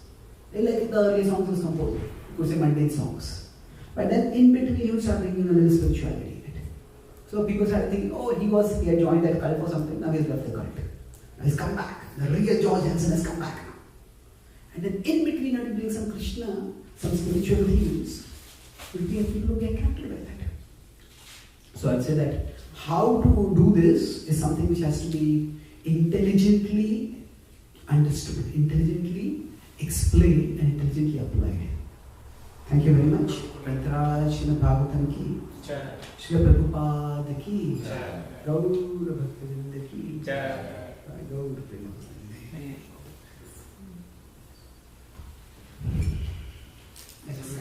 We get one more question. Tell me. So this is from Rahul Prabhu. Hare Krishna Prabhuji. There is my humble obeisance. How do we be efficient in facilitation given our limited time? We often speak and discuss topics that is statistically effective. Do we hope that the aspiring devotee reaches out for personal one-on-one discussion? Do we hope that Lord Krishna will inspire the devotee to go to the appropriate discussion or read the appropriate passage from Srila Prabhupada books? Yes, if we can't, it's a big question, but if we can't connect, if we can't cultivate, don't have the time to cultivate people for facilitation, then we have to see, is there someone else who can do that? Can they connect them with someone else? Like I said, devotees who speak self-help kind of stuff. Connect them with that. And then let them go forward from there. So it's something which we as a movement will have to create over a period of time. So C.S. Lewis was a prominent Christian theologian. So he said that there are like biblical stories and then there are mundane stories. But he said there should be some stories that are in between, which are fictional, but they have some values within them. And so he wrote the Tales of Narnia.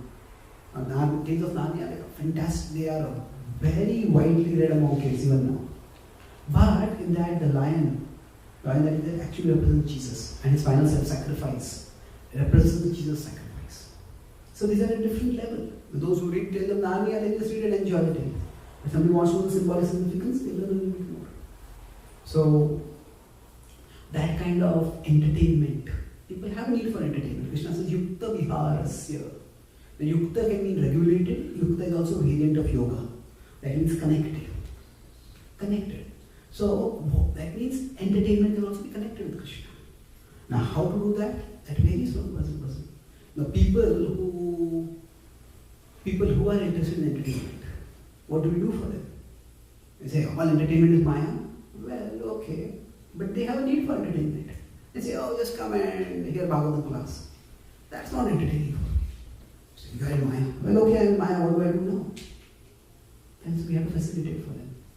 I think our movement has not come to that level till now, where we can facilitate. See, there are Christians, they have at least 3 channels that are like they have Netflix, they have Pure Flix, they have God Flix and Jesus Flix. And it's filled with hundreds of movies which are having family-friendly values. Not too much vulgarity, not too much violence. But it's then entertainment is from a artistic perspective, their entertainment quality is nowhere near Hollywood or anything like that. But still that effort is being made. So I think we are a long way from facilitation right now. We have to take effort. Thank you. Now, I know we have to facilitate and also we have to be inclusive, and definitely we have to focus on rather than the negation, more on the affirmation. Yeah. But how do we see that, while doing these things, we are not diluting in the sense. Maybe let me not use the word because I think this has been used in our intellectual society a lot, especially in ISKCON. So maybe how do we see that we are reducing the efficacy of the instruction.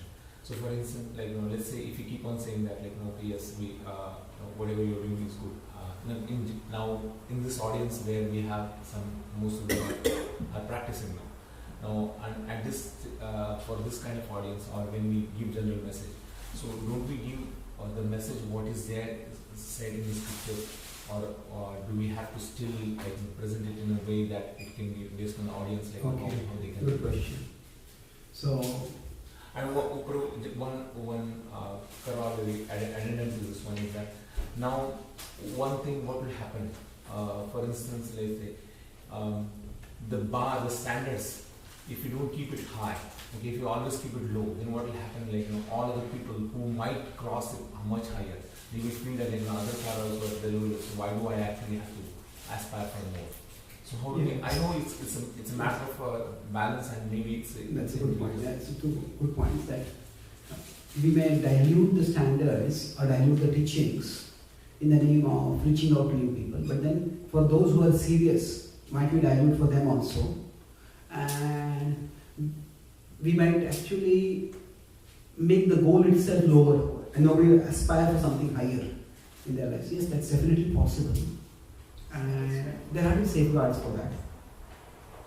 So one of the safeguards is that although I will speak self-help in corporate companies, I will never speak self-help in a Bhagavatam class. That I will not, and that's what Bhagavatam class has to be Bhagavatam class.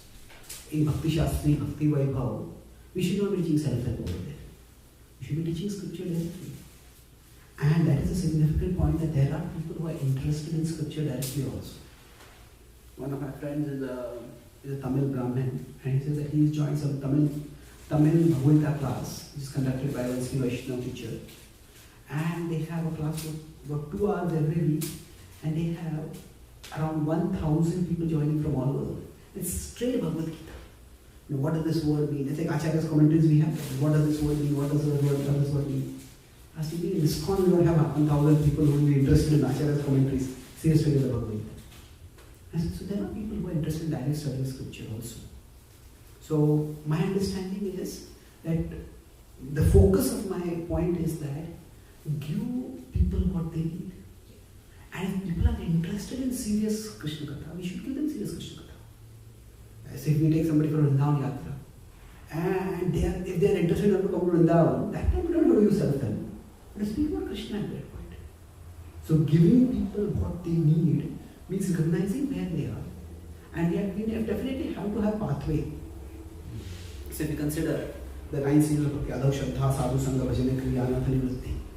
So somebody who needs to develop Shraddha, if we tell them about Anatha, Nivritti, they don't even consider it an Anatha at that time. Then what's wrong? Like I saw one advertisement, discover the passion within you. Well, passion is Rajoguna. Passion is in the positive sense. But it basically refers to sensuality. Become sensual. Enjoy your senses like that. When tell them we don't have another thing, the first develop Shraddha, that these saintly people, these spiritual people, they have something valuable to say. So we will have some devotees whose primary focus will be on cultivation, on bringing Shraddha in people. And they will not even talk about Anatha Nivritti. They will focus only on that, these spiritual people, they have some wisdom. They're not just escapists, they're not just impractical, they have some wisdom. So Shraddha is there. And from there, Sadhu Sangha will come. So then we have to have somebody who talks about Anatha Nivritti. We have to have somebody who talks about Ruchi and Prema. We don't hardly ever talk about that at all. So it's important for us that we talk about that also. I did a series of podcasts with Madhavan Prabhu and Amarendra Prabhu on the Gopi Geet. And actually we had to take one session just, can we discuss the Gopi Geet? That's the core of our tradition. We need to discuss it. If we don't discuss it, what is going to happen? Again, the same principle. There are devotees who are 20, 30 years in a movement, and they feel, I don't know Krishna at all. And then they hear about Krishna, they go to Gaudiya Math, they go to other Gaudiya groups, non-Gaudiya Math Gaudiya groups, and they feel my Krishna Bhakti is being nourished by doing this. So can't you provide that in our mind? So that's why a broadness of understanding of Krishna consciousness. So it may be speaking more devotional stuff than what we have spoken, what we normally speak in our classes. It may be speaking less devotional stuff than what we have, but everything is needed. So is dilution possible? Yes, dilution is possible, but it's important to understand. If you use the word deviation, it's a stronger word. But deviation can happen not just through pandering to the contemporary world. Deviation can happen by pandering to the traditional world also. The caste system, that's a deviation. But the casteist mentality that comes in where we label people based on their birth, that can come in our movement also. So the smarta Brahman mentality, there could be the leftist ultra-liberal mentality that could come as a contamination because of pandering to the contemporary world. But if you start pandering to the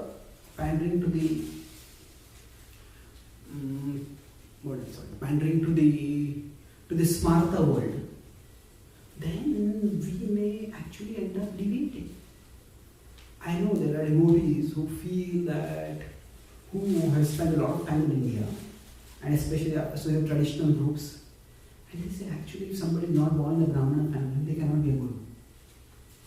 So they actually start evaluating Vaishnavas not by their present Vaishnava standards of practice, of their devotion, but by their birth. There's one devotee, very serious devotee, I will never take initiation from a guru who is not born in India. And this is the teaching of Srila Prabhupada. They say that anybody is not born in, there are traditional groups who say if you're not born in Aryavarta, you can practice, but you cannot teach. You will never have that adhikar to teach. So deviation can come from there also. So we have to be on guard for deviation from all sides. And dilution, so dilution and deviation is always dangers that are there. And ultimately, as we keep practicing bhakti, two things. The protection against deviation is twofold in my understanding.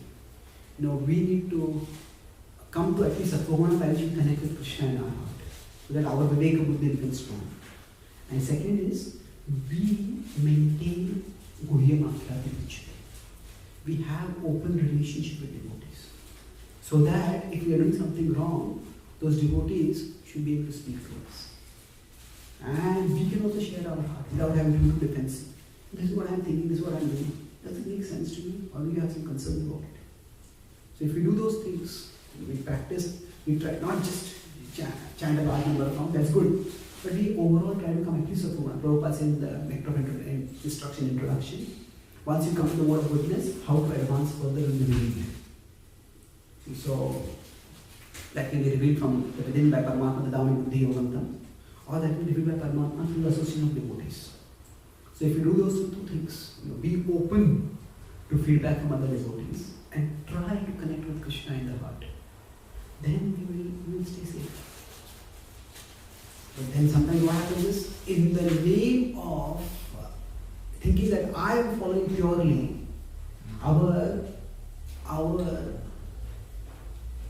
our insistence on purity can steal our humility. That is, this is the pure standard and I am following it. You are not following it. What is there for you to teach me? You don't have to teach. I am here to teach you. So purity can very easily lead to arrogance. We do not call it arrogance, but it will be arrogance. Where somebody starts thinking, I am alone and following purely, and nobody else is following as purely as I am. Well, what is purity actually? Is purity simply the purity of our connection with Krishna, or is purity our concern for others? So if somebody is acting with concern for others purely, not considering I want to make you my follower, but I want to benefit you from where you are. From the world's perspective, that purity is more important. Because they say you are concerned about me, that you want to help me, not just that you want to convert me to your religion. And they see that, we may say, I am purely, I am not getting you to follow my religion, I am going to take you to Prabhupada, to Krishna. But they don't see that. What do they see is that, okay, you just simply want to convert me to your religion. So purity also has multiple aspects. Is it just the purity in terms of our motivation to connect people with Krishna, or our motivation to actually help others without considering personal need? So the third part of facilitation. So where we say that the first part of you're talking about, in 1 year we want to get people here. How much of that is selflessly motivated and how much of it is selfishly motivated? Selfishly motivated? I want people to serve me. I want people to assist me. I want people who will obey me. And somebody who is just sharing wisdom, and that person does not seek any following, that person does not have any following, but many people are inspired by that. Who knows who is more selflessly motivated? So when we are expecting commitment from others, is it so that they will assist us in our plans? I may say my plans are for Krishna, but still they are my plans. Will I be equally happy if that person becomes a devotee and starts following somebody else? Will they practicing bhakti, but that person doesn't follow me? Will I be just as happy? Or I just want to expand my yes men or yes women? So purity is not as simple as we think. There are a lot of layers to purity. And just purely following Prabhupada, it's not as simple. So my understanding is more than purity, focus on humility. Yes, this is where I want to connect with Krishna, but I won't be judging. If somebody who has been following Prabhupada for many years, and they are practicing bhakti in a way that is different from how I am practicing, well, if I want, I can try to clarify with them, understand them. If I can't understand them, this is not what I feel inspired to do. This is not what I will do. But I don't have to make it my mission to criticize that they are practicing a diluted form of bhakti. So sometimes our emphasis on purity can steal our humility, and that I feel is a great danger, because of which there are a lot of conflicts in the devotee movement. That I am following purely, and therefore you are a deviant. It's a very serious accusation to put on anyone that you are diluting or you are deviating. Because they may be inspired by Prabhupada from within their heart to practice or share in a particular way. So claiming to have a monopoly on purity, claiming to have a monopoly on Prabhupada's vision, Prabhupada's mission, that I would see is a far greater danger than anything else. I was talking with one senior Prabhupada disciple in Florida, asking him, so I asked him what is the greatest, what would be the best thing for our preaching, what is the worst thing, most dangerous thing for our preaching. The best thing is that if you can imbibe Prabhupada's mood of compassion, Prabhupada's mood, Prabhupada's vigor for sharing bhakti. And he said, what is the greatest danger? He said, Prabhupada said. Prabhupada said. He said, Prabhupada said this, Prabhupada said this. We can weaponize Prabhupada's quotes for our own purposes. And then Prabhupada has said many different things at different places. And we may weaponize Prabhupada's quotes to actually do this service to Prabhupada's mission. So Prabhupada's quotes are of course to be important, they have to be respected. However, niyamagraha means sticking to the letter of the law while forgetting the spirit of the purpose of the law. Sometimes we may stick so much to Prabhupada's quotes that we may forget Prabhupada's purpose. Prabhupada's purpose was to help people raise their consciousness toward Krishna. The big subject, just a few thoughts. One last question. Yeah. I know everybody is getting late here. But see, as an institution, we also need to maintain certain standards. Perfectly right. Okay. Now, then where do we draw that line? I know. That's why I think we need many sister institutions, sister concerns. Right. That's why I say, for example, we have a certain morning program standard. Now, if we have our youth centers, we don't have the same morning program standard. But we don't call them an ISKCON, we call them by a different name. So we need different forms. So yes, there's a difference between what ISKCON can do and what devotees can do. Yeah.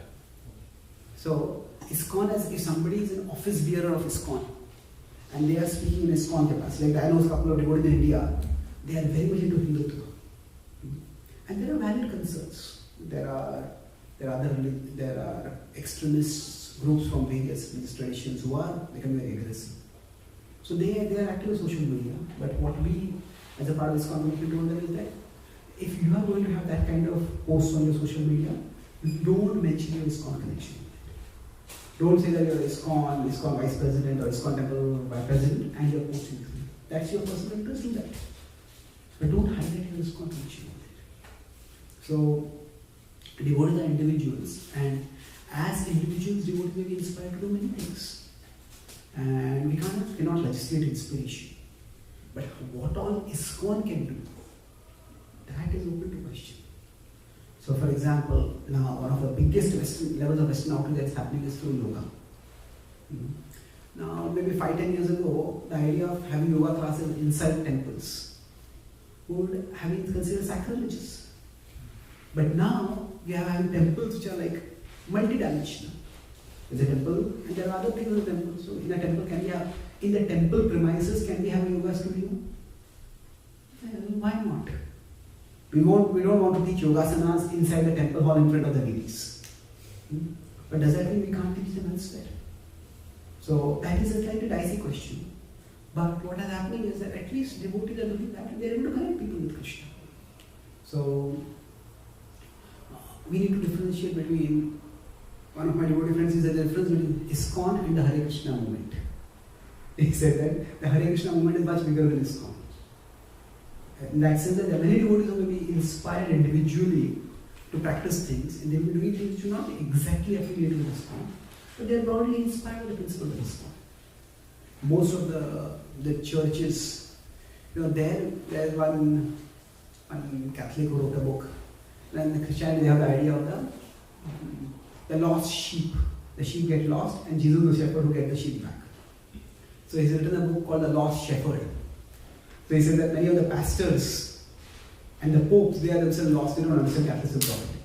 He used some interesting statistics. He says most of the humanitarian work, most of the outreach work, 70% of the outreach work that is done by Christians is not through the church. It is through sister organizations affiliated with the church. So we as a movement will also need that over a period of time. Yes, ISKCON has to preserve standards, but that does not mean ISKCON has to mandate or impose those standards on every single devotee. So Food for Life is it an ISKCON initiative? Well, it's an ISKCON associated initiative. No, we don't want just poor people to come into the temple just for eating food. But does that mean if a devotee feels inspired, they can't go and give food in charity? Well, yes. Now, how much the temple resources should be involved? That has to be decided. The ideal would be that if the temple resources are not involved much, it's ISKCON associated initiative, and devotees are doing that. So yes, your concern is very valid. It's not what Prabhupada established ISKCON for, ISKCON has to focus on that. But in my understanding, Prabhupada's vision was much bigger than ISKCON. Prabhupada's vision was Krishna consciousness. Prabhupada said ISKCON is my body. And Prabhupada also said, his fundamental teaching was, we are not our bodies. So that means that Prabhupada's spirit can be continued through ISKCON and through affiliated associations, affiliated organizations, institutions and concerns also. And we don't have to have that level of rigid control on those things. Thank you very much. Prabhupada ki jai. Prabhu Bhakta Vrinda ki jai.